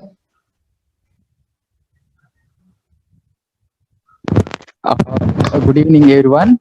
I am very happy to receive this award. And I am working here as a microbiologist in the King George Medical University. I am 2,000 kilometers away from my home, and I am working day and night to serve this in the crisis of COVID-19. Every day we are testing more than 5,000 samples, and we already tested more than 5 lakh sample, and every day we are testing more and more samples to serve in this crisis. And I am proud to being a part of this service. Thank you so much, Mr. Ramakrishna, for sharing that really inspiring words. Thank you for being the hero that we all needed. Thank you very much. Now, ladies and gentlemen, I'd like to congratulate once again to all the winners of Beyond the Call of Duty. Congratulations to each one of you, all the winners and all the nominees who have put in their heart and soul and are continuously raving up to be the heroes that we want them to be. Now is the time, ladies and gentlemen, to move on to the third category of the awards, and it is known as the COVID Heroes. Just as the name suggests, these are the heroes who have battled out in this pandemic against COVID-19. They have stood out by their mere grit and resilience, and they are the people whom we all look up to. So, ladies and gentlemen, is the time for the next segment of COVID Heroes. But before that, I'd like to tell you that this segment is sponsored by Shobe. Shobe India is the Indian subsidiary of Shobe Group of Companies. It is the world's largest company of homeopathic medicines from Germany. I'd like my team to kindly play the audiovisual clip of the company, please. आज की fast lifestyle और अनियमित खान-पान हमारे पाचन तंत्र को धीरे-धीरे कमजोर बनाता जा रहा है, जिसकी वजह से गैस, एसिडिटी, पेट का फूलना, खट्टी डकारें, भूख न लगना और बदहजमी जैसी पेट की तकलीफें आम होती जा रही हैं। इसीलिए शोबे इंडिया ने चुनिंदा गुणकारी औषधियों को सही अनुपात में मिलाकर तैयार किया है डाइजेस्टिव टॉनिक डाइजेस्टर हर्बल। इसका रोजाना सेवन हमारे पाचन तंत्र को मजबूत बनाता है और पेट की इन तकलीफों से निजात दिलाता है। डाइजेस्टर हर्बल बनाए पाचन को मजबूत।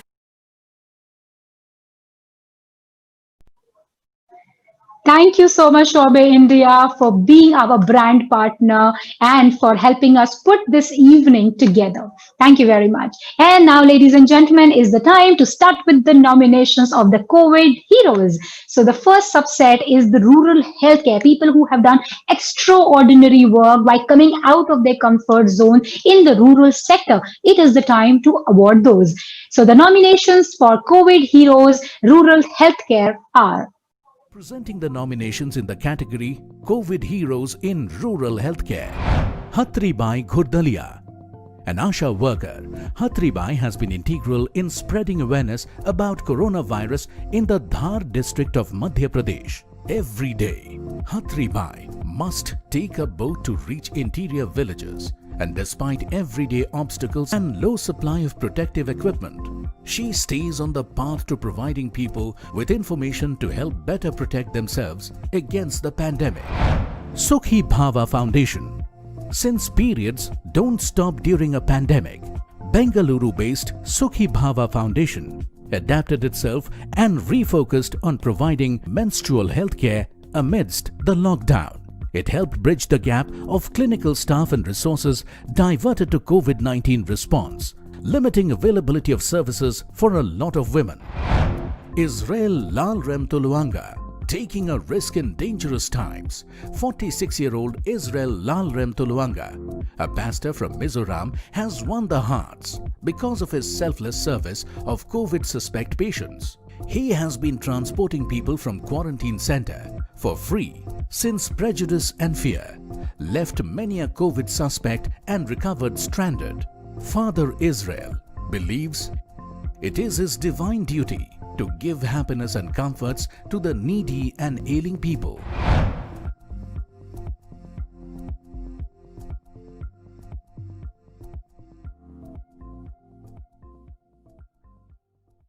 Congratulations to all the nominees. And now is the time to announce the winner. So the winner of COVID Heroes Rural Healthcare is Sukhi Bhava Foundation, Mr. Dilip Pattubala.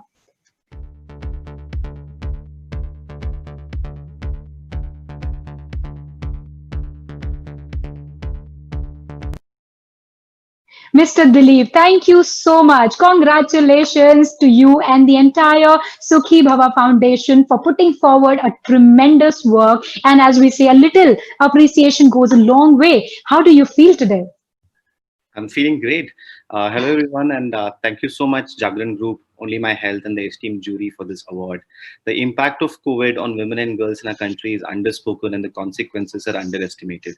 Millions of women and girls have lost access to sanitary pads, contraceptives, as many or more women have lost access to healthcare because they're either scared to go to hospitals because they'll catch COVID, or the doctors are not willing to visit some of the most marginalized communities in India because of limited mobility. We at Sukhi Bhava have worked really hard over the last 6 months to build Hello Saheli, our COVID response initiative, through which any woman in India can educate herself about menstrual health or sexual reproductive health and consult a gynecologist through a single missed call at absolutely free of cost. This award is only going to motivate us to work harder and ensure that the reduced consequences of COVID on women and girls in some of the most marginalized communities across India. Thank you again, Jagran Group, Onlymyhealth, and certainly every team member of Sukhi Bhava. Collectively, we can fight the pandemic better. Thank you again. Thank you so much, Mr. Dilip, for putting it exactly into the right words. And as you said, that is much needed in a society like ours. Thank you so much for being an inspiration and for setting up an example so that more people can follow up the cause that you have done so well. Congratulations again. And now is the time to move forward and move to the second subsect of COVID Heroes, which is the Youth Icon. I am personally very excited to give away this award. So the nominations for the COVID Heroes Youth Icon are presenting the nominations in the category of COVID Heroes in Youth Icons. COVID Fit Club by Rohan Ray. With an aim to raise funds for those in need, Rohan Ray and Akash Raghavan started an online fitness initiative to help children stay in shape and take care of their mental health. Their initiative, COVID Fit Club, was an ingenious solution and a business model to not only help the children, but also contribute to NGOs for COVID relief. These 16-year-old entrepreneurs have donated close to 5 lakh rupees to the COVID fund. Akhila Yadav, a BSc graduate and Sarpanch of a village, Akhila guarded the entry point of Madanapuram Grama Panchayat to prevent entry of outsiders in an effort to curtail COVID-19 pandemic. Result: no COVID positive cases in her village till now. Akhila's efforts were lauded by PM Modi himself. Dr. Binish Desai, in an effort to effectively manage the biomedical waste like single-use mask and PPE kits, Dr. Binish Desai from Gujarat started an initiative to recycle it into low-cost bricks. These bricks aren't just stronger than the conventional red bricks, but are also eco-friendly, recyclable, and an economical choice.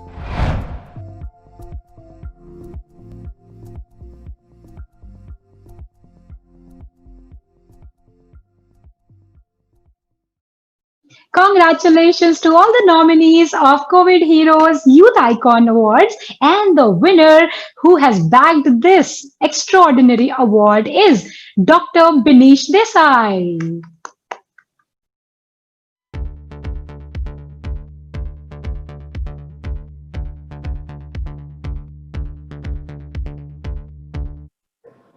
Dr. Binish Desai, congratulations for winning this fabulous award by the Jagran Group, the Youth Icon Award. How do you feel?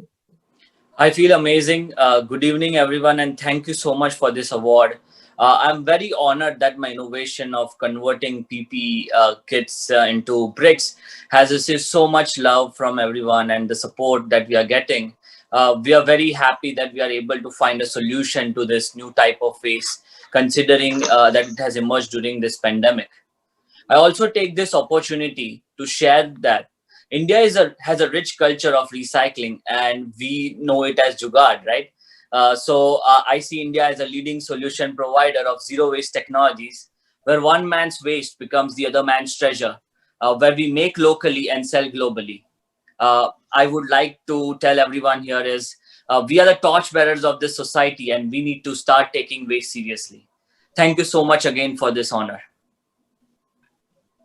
Thank you so much, Mr. Desai. Thank you, Binish, for that really uplifting and encouraging words. And I think the entire, our country is mostly 70% of youth. And I'm sure they're going to take away something really, really great and inspiring from your speech. Thank you so much. We have more to follow.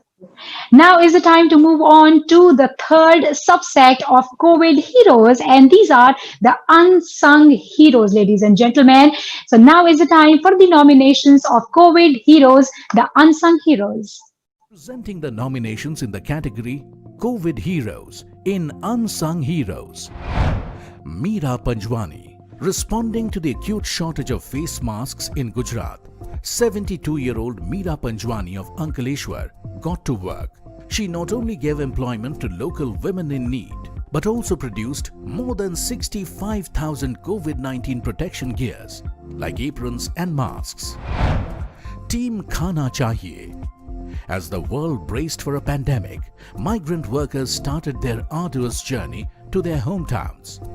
Khana Chahiye took it on them that no one would go hungry. The team activated volunteers, kitchens, and municipal agencies to feed close to 1 lakh people a day. Darshan Ghosh. This youngster from Pune looked out for those who were protecting the public.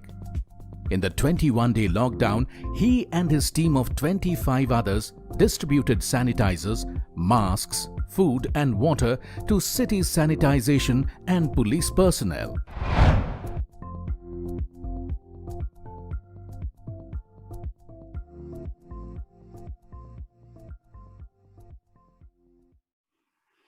Congratulations to all the nominees, and the winner of the COVID Heroes Unsung Hero Award goes to one of my personal favorite, and I have seen them doing great work, ladies and gentlemen. This is the team Khana Chahiye.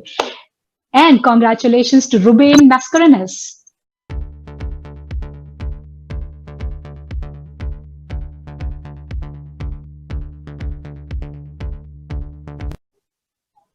Mr. Ruben, first of all, I want to congratulate you on this really innovative and a new campaign and the initiative that you have started off, which is feeding so many. Thank you for this noble initiative. And we would love to know from you, how do you feel right now?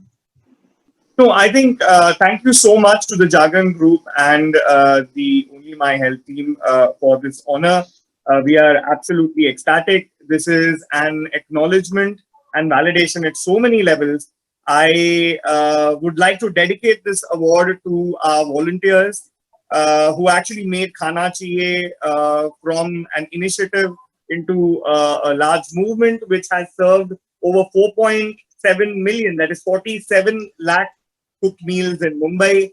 I'd also like to thank and congratulate my co-founders, Swaraj, Anik, Pathik, Rakesh ji from Bharat Uttan Sangh, Shishir Joshi from Project Mumbai, Neeti ji, who've been such a great ecosystem of support. We at Khana Chahiye are committed to working towards eliminating hunger. The COVID pandemic has only amplified inequality, and we strongly believe that hunger is something which is totally avoidable. It's an avoidable suffering. And if all of us come together using the best talents, using the best technology, this is a problem that can be solved. Thank you so much. Thank you so much again. Thank you so much. Thank you so much, Mr. Ruben. That was really heartening to hear from an individual like you. And it paves the way for so many of us to follow the lead and to take this an example and never go a person hungry. Very noble initiative.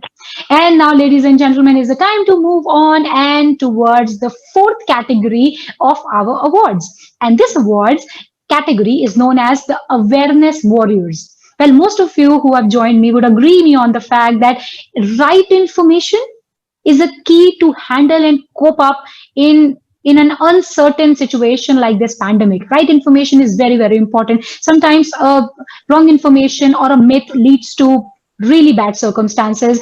But these heroes who are the warriors and who are the winners of awareness, these heroes have taken it upon themselves to aware, to educate, and to bust any kinds of myths that have been surrounding in the society for the peaceful living of humankind. Ladies and gentlemen, let's move on and address the first subsect of this category. Let's see the nominations of Awareness Warriors out of the box idea. Presenting the nominations in the category of Awareness Warriors in Best Out-of-the-Box Idea, B. Gautam. This 27-year-old artist created a coronavirus helmet, which was used by police personnel to create awareness among masses to stay indoors.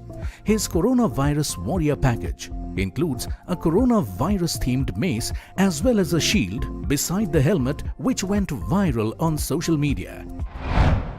Tara and Appa. Tara Hai Tayyar is a unique puppet series designed by Tara and Appa to reach thousands of children, parents and teachers in India. The initiative, led by UNICEF Uttar Pradesh and the Puppetarians, aimed to make children aware and better prepare against coronavirus. Sunita Nagerti. In a bid to spread awareness about the novel coronavirus, Sunita Nagerti, a teacher in Maharashtra's Aurangabad, created a nursery rhyme for students, which would help educate them about best practices to follow during the pandemic, including hand washing. She tasked herself with creating a rhyme that would educate students about hand washing for 20 seconds in a creative way.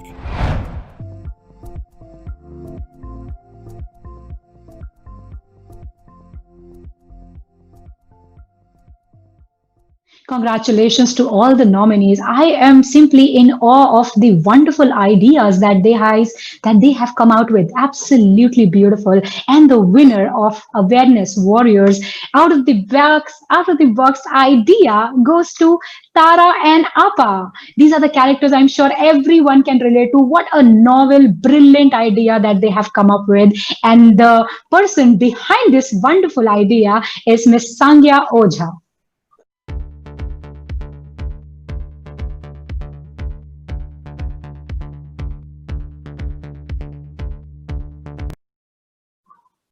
Sangya, I have to congratulate you. What a novel concept it is, and everybody all over they are in praise of an initiative like this. How do you feel about it?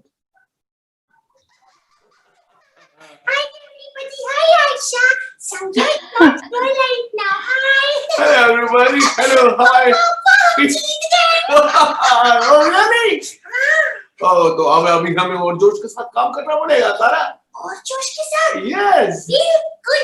तो तारा पतियों से आप सबको बड़ा सा thank you. Thank you very much. Thank you. और हाँ, अभी कोरोना से हमारी लड़ाई जारी है. तो मास्क पहनिए, हाथ धोते रहिए, सुरक्षित रहिए. खुद को और दूसरों को सभी को सुरक्षित रखो. रहो हमेशा तारा की तरह तैयार. संध्या तुम आ जाओ. Hi everybody. Behind Tara Hai Taiyar, it's just not only me, it's a lot of us. First of all, the puppeterians. I am Sandhya behind Tara. I am Hashin behind Appa. We are the puppeterians, and we first of all have to thank the Communications for Development team, UNICEF Uttar Pradesh, who commissioned us this project of Tara Hai Taiyar. And together, we want to thank you, Jagran Media, Megha, all the jury members, everyone who voted for us, and all the nominees. You all are so awesome. We are very proud to be nominated alongside you all. जब हमने तारा और अप्पा puppets बनाए थे और जब तारा है तैयार हम बनाते हैं और अभी भी बना रहे हैं क्योंकि इसका इतना प्यारा रिस्पांस है तारा है तैयार का कि more episodes are in making so you will see more. तो जब हम बना रहे थे तो हमारे दिल में सिर्फ ये बात थी कि we are going to help a lot of children, parents, teachers cope with this situation creatively in a fun way so that it brings some solace and happiness to the children right now. पर हमने बिल्कुल ये नहीं सोचा था that we will be nominated and Tara Appa will win an award like this. So we are very, very thankful. Thank you. Thank you very much. Thank you. Thank you so much. Thank you. Tara Hai Taiyar, absolutely. We are overwhelmed by the kind of response that we have received for your idea, Tara Hai Taiyar. I mean, तुसी तो कमाल कर देता. And thank you so much for putting a smile on everybody's faces. Thank you, Sandeep, very much. You are absolutely doing a noble work. Thank you once again, Tara and Appa, and thank you to the team of Sandhya Ojha for carrying it so beautifully and so creatively. Thank you again. Thank you. Thank you. And now is the time to move on to our next subsect. And this one is Awareness Warriors Most Impactful. So the nominations for the Most Impact Awareness Warriors are. Presenting the nominations in the category of Awareness Warriors, Most Impact, Echo India. Healthcare non-profit Echo India, in association with Naukri.com, is connecting skilled healthcare professionals to hospitals and facilities where they are most needed. With its not-for-profit initiative, COVID Healthcare Professionals, Echo India's aim is to strengthen the preparedness and response measures of the healthcare workforce of the country. Dr. Jolene Fernandez and Dr. Josen Fernandez. The father-daughter pair of Dr. Jolene and Dr. Josen Fernandez have taken upon themselves the responsibility of an extensive COVID-19 awareness program to change the behavior patterns to stop COVID infection and spread throughout the state of Goa. They made videos in multiple languages, including Hindi, English and Konkani, to disseminate information to their listeners. Swasthyagram. With an aim to provide equal access to quality and affordable healthcare, Swasthyagram, founded by Amit Bhatnagar, set up screening centers in New Delhi with over 100 health volunteers doing home visits, distributing pamphlets on the do's and don'ts for residents and essential service operators. The volunteers continue to go into the alleys and crowded neighborhoods on sanitization and awareness drives.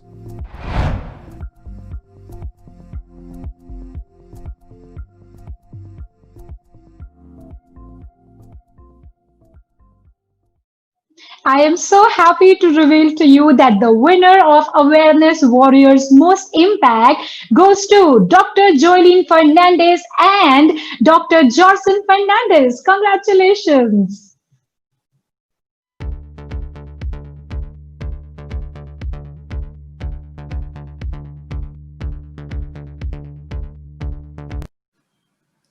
Dr. Joylene and Dr. Jorson, thank you so much. You are the winner of the Most Impact Awareness Warriors. Thank you for bringing out that grit and determination. Please tell us about your journey. Good evening to the honorable members of the jury and my fellow nominees of the Healthcare Heroes Awards 2020. My daughter, Dr. Jolene Fernandez, and myself, along with the Rotary Club of Kunkulim, are thrilled and excited to have received this honor as COVID awareness warriors in the Most Impact category. We would like to extend our deepest gratitude and a million thanks to the entire team of Onlymyhealth for recognizing our initiative and our work. I started this COVID-19 awareness program called as CAP with my daughter, Dr. Jolene, soon after the national lockdown because we wanted to bring about a behavior change. Since Goa witnessed an upsurge of cases and based on our observation that people in Goa, especially in the rural areas, were not knowing the scientific hand washing technique and other COVID-19 preventive measures, we launched our program. We used the networking of Rotary, we used the networking of Association of Schools and Higher Secondaries and Colleges, Industrial Estate Association, Goa Pharmaceuticals and Manufacturing Association, Municipal Administration, Traders Association, and Anganwadi workers to reach out to the various sections of the community to educate them on how to prevent COVID-19 transmission. We are happy to share now that the government of Goa has recognized our work and formally approached us to adopt the program for the whole of the state of Goa. As Rotarians, who are people of action, for my daughter and me, this award will be an inspiration for us to dedicate and commit with more vigor and enthusiasm in our mission to stop COVID-19 transmission beyond the state of Goa. You made it possible for us to go beyond the state of Goa. Thanks a million once again. And you made it possible for us to go an extra mile by your relentless effort. Once again, congratulations to Dr. Joylene and Dr. Jorson. Now is the time to move on to the last subset of Awareness Warriors. And without any ado, let us move on quickly to the nominations of Awareness Warriors, the Hoax Busters. Presenting the nominations in the category of Awareness Warriors, Hoax Busters.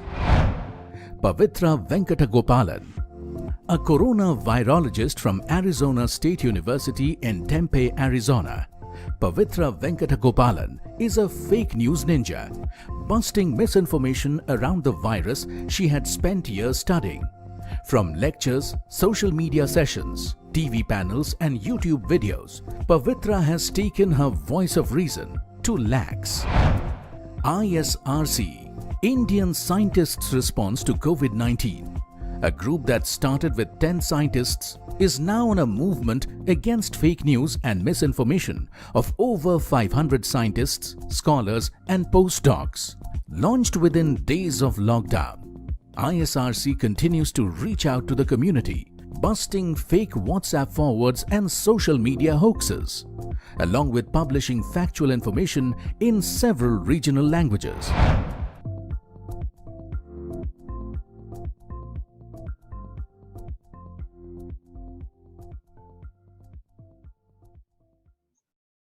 Congratulations to all the nominees of the Hoax Busters Awareness Warriors. And the winner who has bagged this amazing category of the award is Pavitra Venkata Gopalan.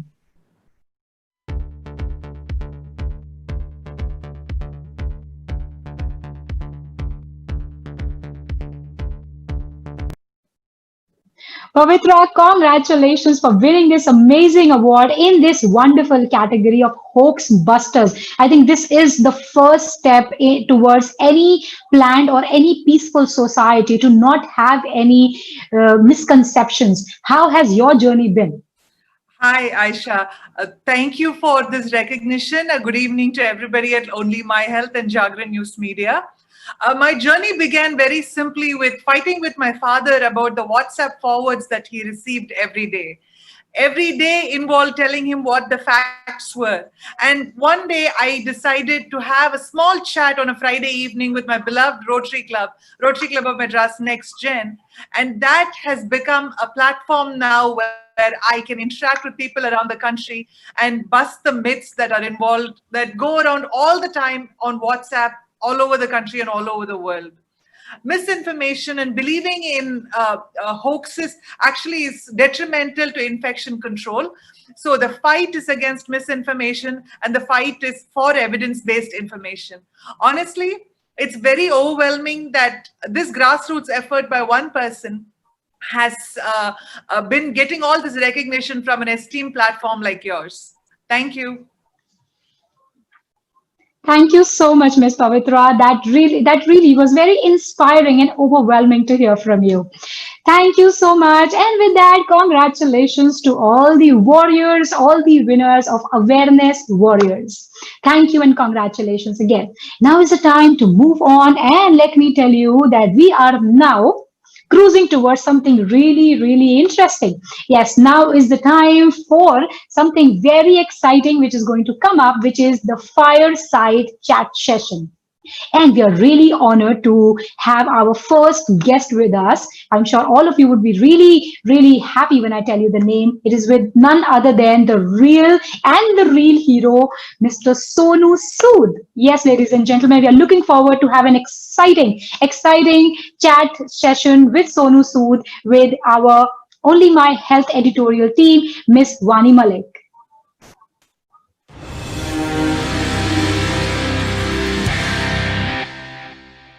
So, Sonu, what led you to help people in such times, and how did it initially start for you?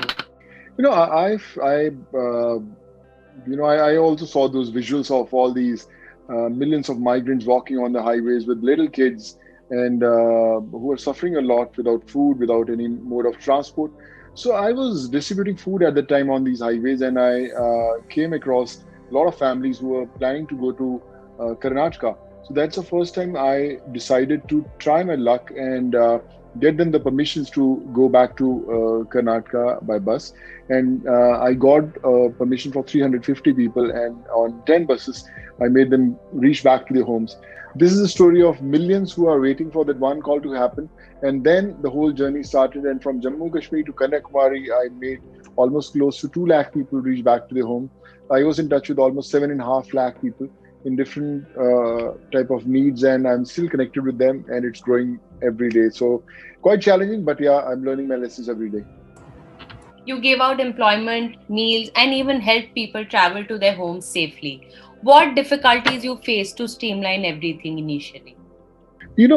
First of all, you don't know them personally. You don't know them by faces. You don't know what exactly they need, and the demand is of millions, and you are not equipped, planned, or programmed to handle these problems. So every new day you have to face a new challenge of trying to convince them, okay, you are safe in our hands, you'll reach back safe, you will get the right jobs that you need. So I think the challenge was every day you used to face this challenge, but I realized that it can happen if you have to give your 100%. And I'm an engineer. I have a lot of friends who are into IT, a lot of people who were ready to come forward and help.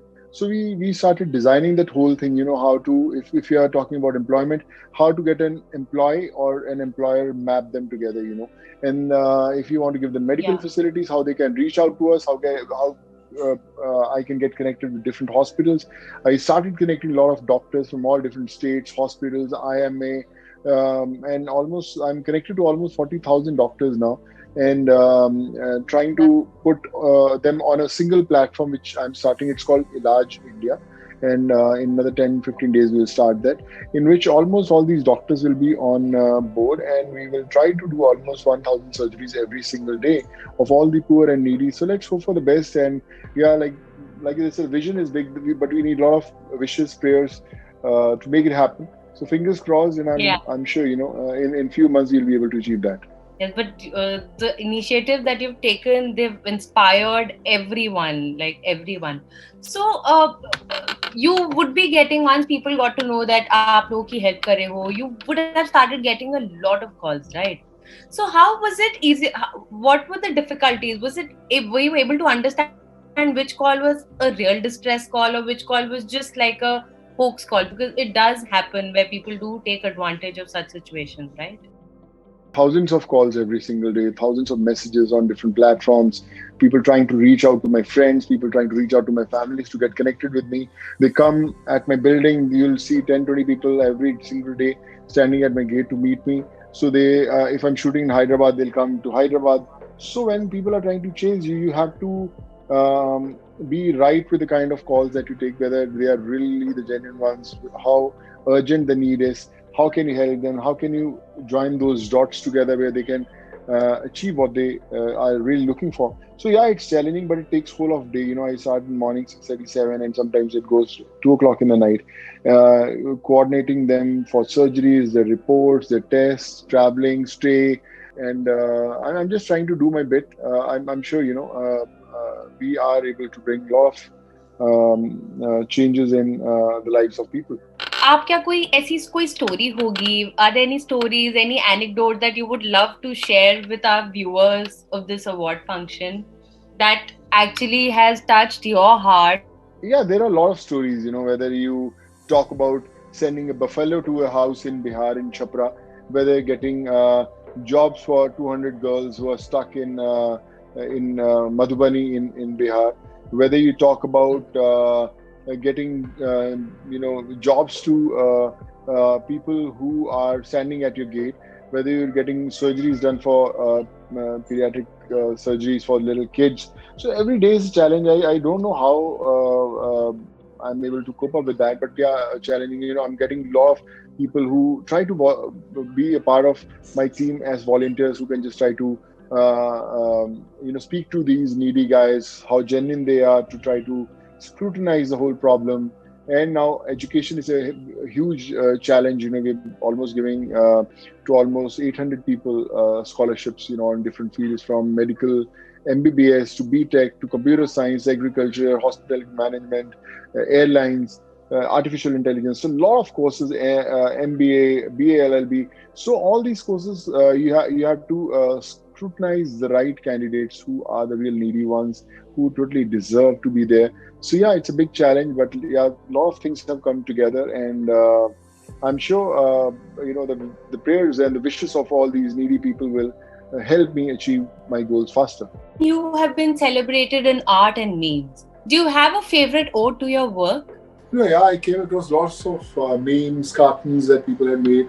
They're very special ones. I remember one of cartoon was, I'm collecting hearts, and I have a huge bucket in front of me which is filled with hearts, and that said, the richest man in India right now, who has won so many hearts. So yeah. I mean, these were the things, and I'm flying in there with a lot of migrants on my back, so I'm trying to help them reach back to their homes. So I think all these were very funny ones, very cute ones, and I'm glad that I was able to touch so many lives in these last few months. Sonu, thank you so much. Your work has been so much inspiring that...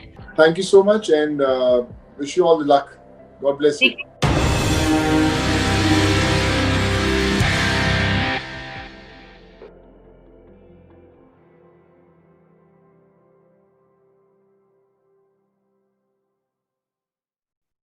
It is our sheer delight to have actor turned humanitarian actor and turned humanitarian Mr. Sonu Sood joining us here. Thank you so much. I have been a fan of right from the time he started off, right from the transportation of migrant workers to opening martial arts schools for women to providing Pravasi Rozgar for the unemployed. He has countless good deeds to his credit. Congratulations to Sonu Sood once again. Now, ladies and gentlemen, is the time for the second Fireside chat session. And I am really looking forward to this one. This is with our brand partner, Shobe representative, Dr. R. Vardhan. Well, Shobe India remedies have a long tradition in India. Homeopaths in India have used and continued to use Shobe medicines and have acknowledged their trust in its quality. It is therefore only natural that the Shobe family has a long-term interest in the development of homeopathy in India. Over to the Fireside chat session with Shobe.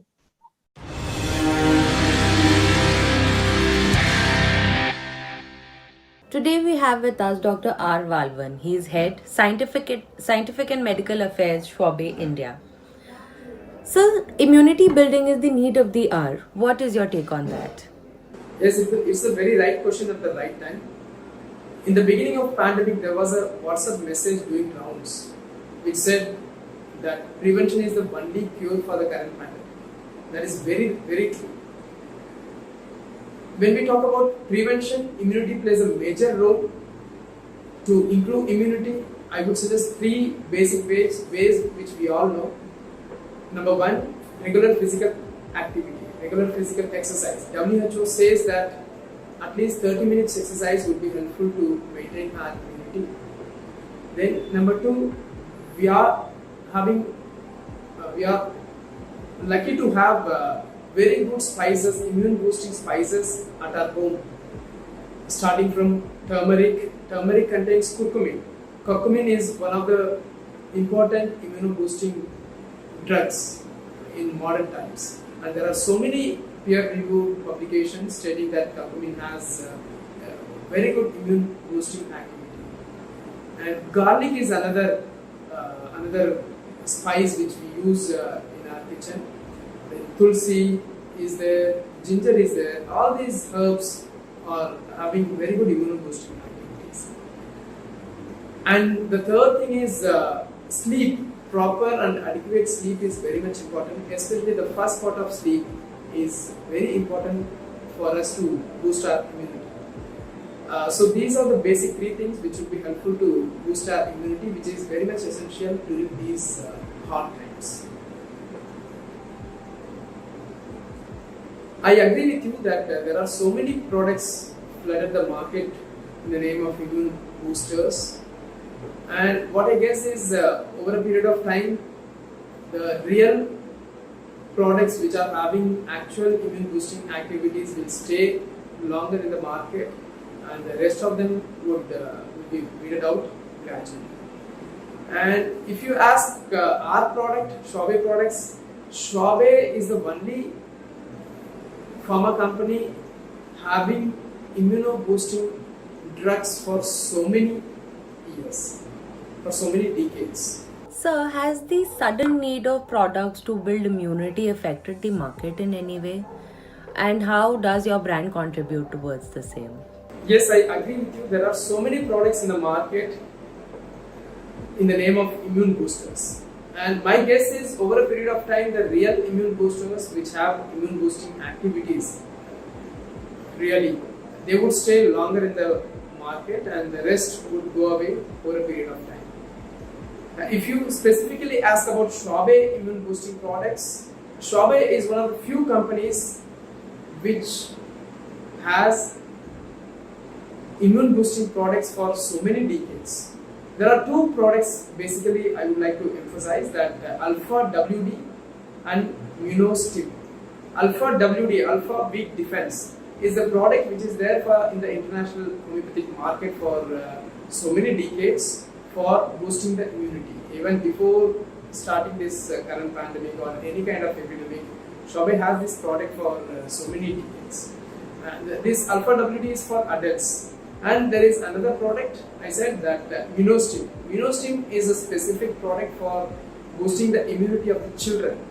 And these two products have seen a tremendous demand in the last few months, as like any other immune boosting products. But these are the time-tested products. Unlike there are many new products have come up in the market. These products have been there for so many long years. These are tested by the experience of homeopathic physicians as well as the users, patients. And lastly, sir, how do you feel to be a part of our event, the Healthcare Awards 2020 by Dainik Jagran Onlymyhealth? The year 2020 saw the real heroes in our lives. That is the medicos, doctors, nurses, and other paramedic staff.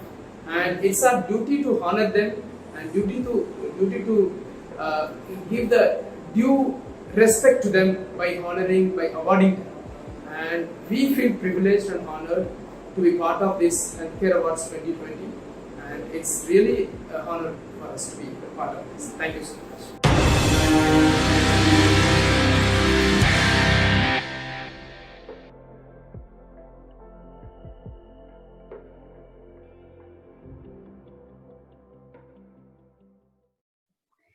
so much for that interesting session with Dr. Valavan. And now is the time to move forward to the third and the last fireside chat session. And to join us in this chat session, ladies and gentlemen, we have NetSurf brand representative, Dr. Omkar. I just quickly brief you about the company, which is Naturamore offers natural and nutritious health solutions for your daily nutrition and functional nutrition in the most simplified way for an easier yet effective experience to be the healthiest, fittest, and the happiest you. It helps transform impairment of body systems to optimal and functional health. Ladies and gentlemen, let's switch over to the third fireside chat session with Dr. Omkar.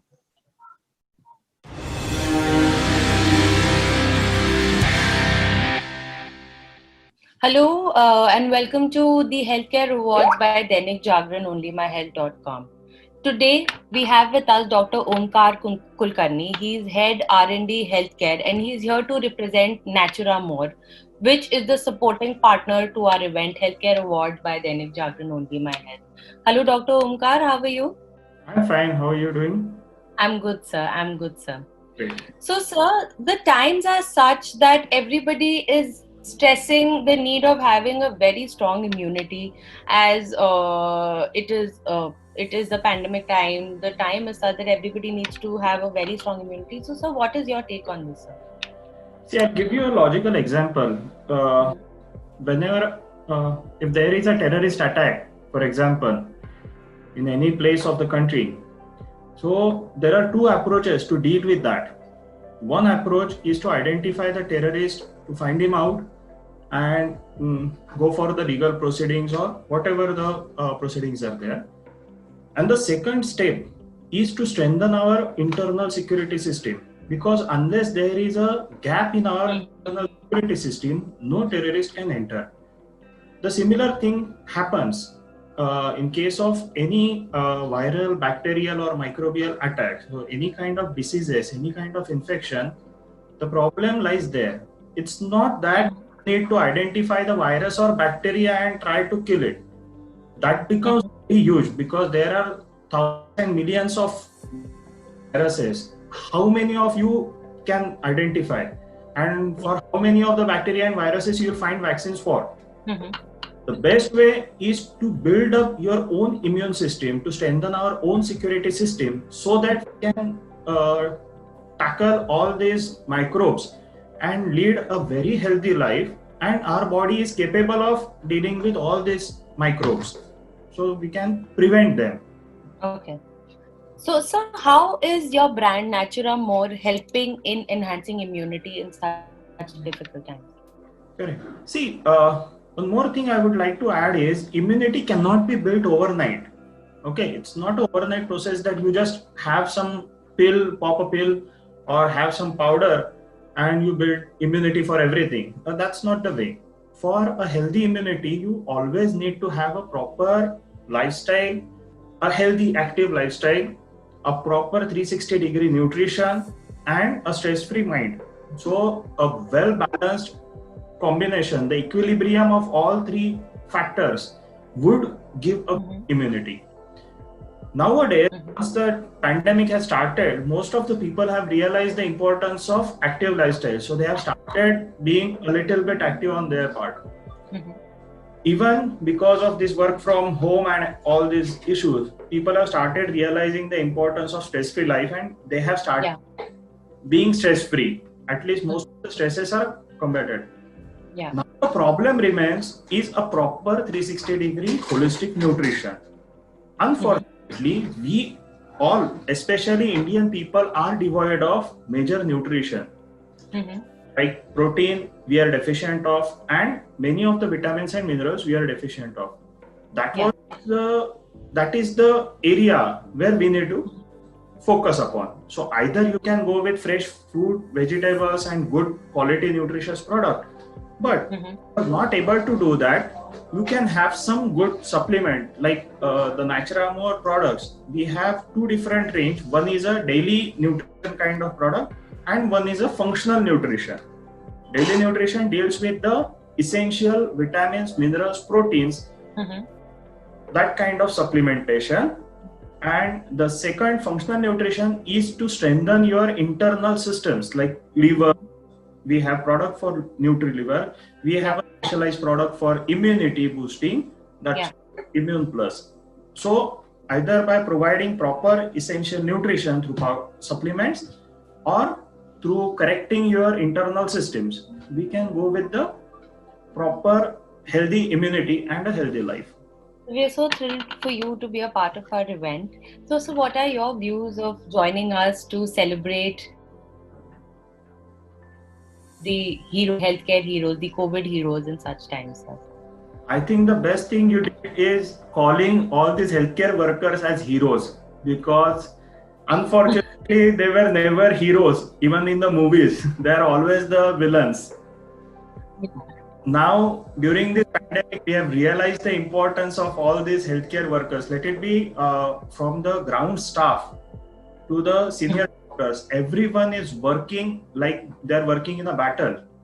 I recently read a very good statement wherein it is said that you people are afraid of getting out of the homes, but we people are actually afraid to go inside the homes, because the people who are working in the COVID scenario, and these people are really afraid that they can spread the infection to their family.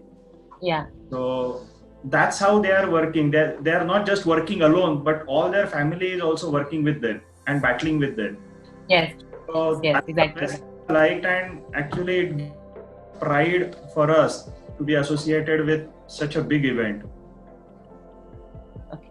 Thank you so much, sir. Thank you so much for connecting with us today. It's great to have you on board as the supporting partner. Thank you so much. Thank you. Thank you very much.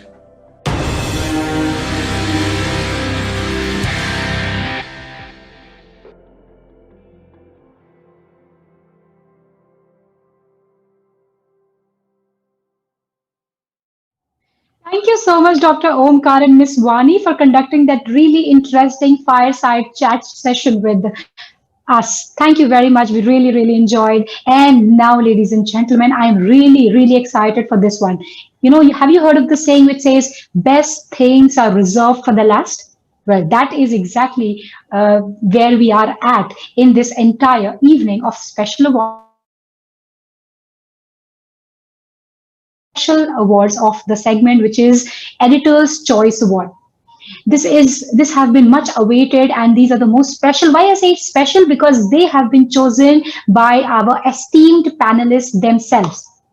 This brings the mention of extraordinary people who have led by an example in this pandemic in an exceptional way. These are the true stories of the real life heroes who have set an example for the world to follow. These are the stories of grit and resilience, passion and commitment, perseverance and determination. We salute to the spirits of such remarkable people amidst us. Healthcare Superheroes 2020. And the first awardee of the Editor's Choice Awards is... Well, before that, I'm not going to do it for you. For that, I'd like to invite on the screen, ladies and gentlemen, our CEO, Jagran New Media, Mr. Bharat Gupta, to kindly do the honors. Thank you, Aisha.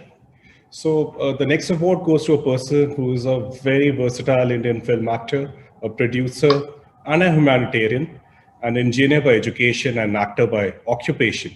I think this person demonstrated extraordinary passion and courage to give voice, knowledge, and support to thousands of Indians being struck by perils during the COVID, be it the migrants who lost ground, poverty-struck farmers battling the hardships, or Indian students stuck abroad.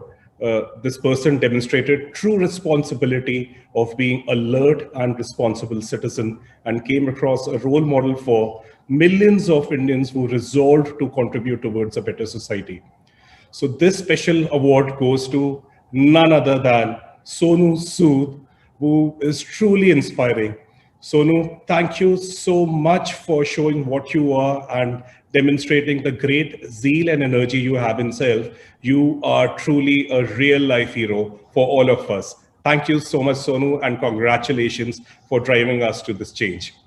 The Editor's Choice Healthcare Superhero Awards goes to Sonu Sood, giving the true meaning to the word hero Actor turned humanitarian, Sonu Sood became the hope of light for thousands of migrant workers who reached their homes safely thanks to his will to make a difference. From opening the doors of his hotel for health workers to arranging transportation to ensure safe transport of workers to their hometowns, Sonu Sood has won India's heart. India thanks Sonu Sood.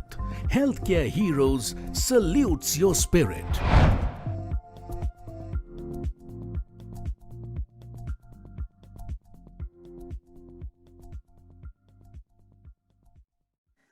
Well, thank you so much for all the love, and I feel it encourages you to work hard. I know last 5-6 months have been very challenging for all of us, but they've taught us also to how to be strong, how to come together and bring a change in this world. So I feel this is very special, and I'll always cherish this.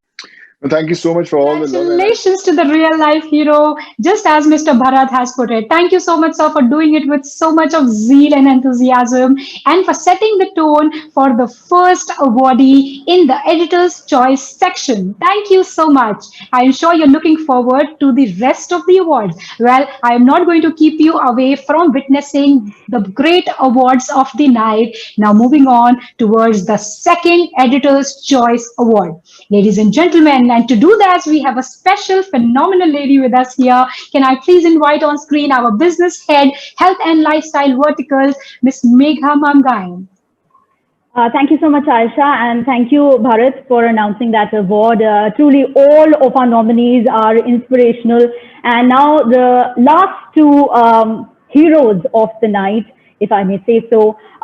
Imagine a young girl traveling back from Paris. She reaches Ahmedabad, develops symptoms, is admitted and spends 17 days, grueling days in the hospital. She recovers well, and that's when her doctors ask her if she's willing to donate plasma. Now, she would be the first in the country to do that. And imagine somebody who's gone through all of that ordeal and goes back to the hospital and donates plasma. That is Smriti Thakkar for you, a true superhero. And we are very, very honored and proud to award her the Editor's Choice Superhero Award. Smriti is now back in Paris, hale and hearty, from where she's accepting the award. Congratulations. The Editor's Choice Healthcare Superhero Award goes to Smriti Thakkar. Smriti Thakkar is India's first COVID-19 plasma donor. Despite having just recovered from COVID infection and unsure of what it would take to donate plasma, Smriti put her service to humanity before her fears. This hero inspired many others to donate plasma post-recovery. Our salute to Smriti Thakkar, the healthcare superhero.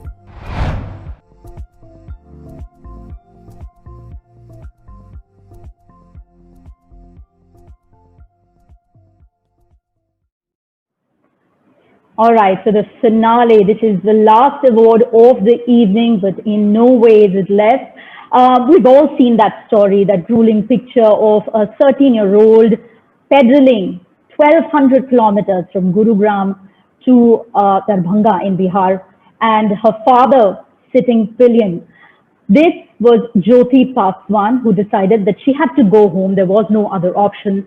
And because her father couldn't do the riding, she had to do the heavy lifting. And today we're so happy and proud to award her, to honor her spirit, that resilience that is a marked feature of all heroes, really. We spoke to Jyoti Paswan this morning, and this is what she had to say when she received the award. Take a look. The Editor's Choice Healthcare Superhero Award goes to Jyoti Paswan, Cycle Girl. 15-year-old Jyoti Paswan earned the title of a hero for carrying her injured father 1,200 kilometers on her old cycle. Her grueling journey from the outskirts of New Delhi to their village in Bihar touched many hearts, earning her appreciation from Ivanka Trump as well. Jyoti Kumari's dogged effort also put the plight of lakhs of migrant workers in the forefront.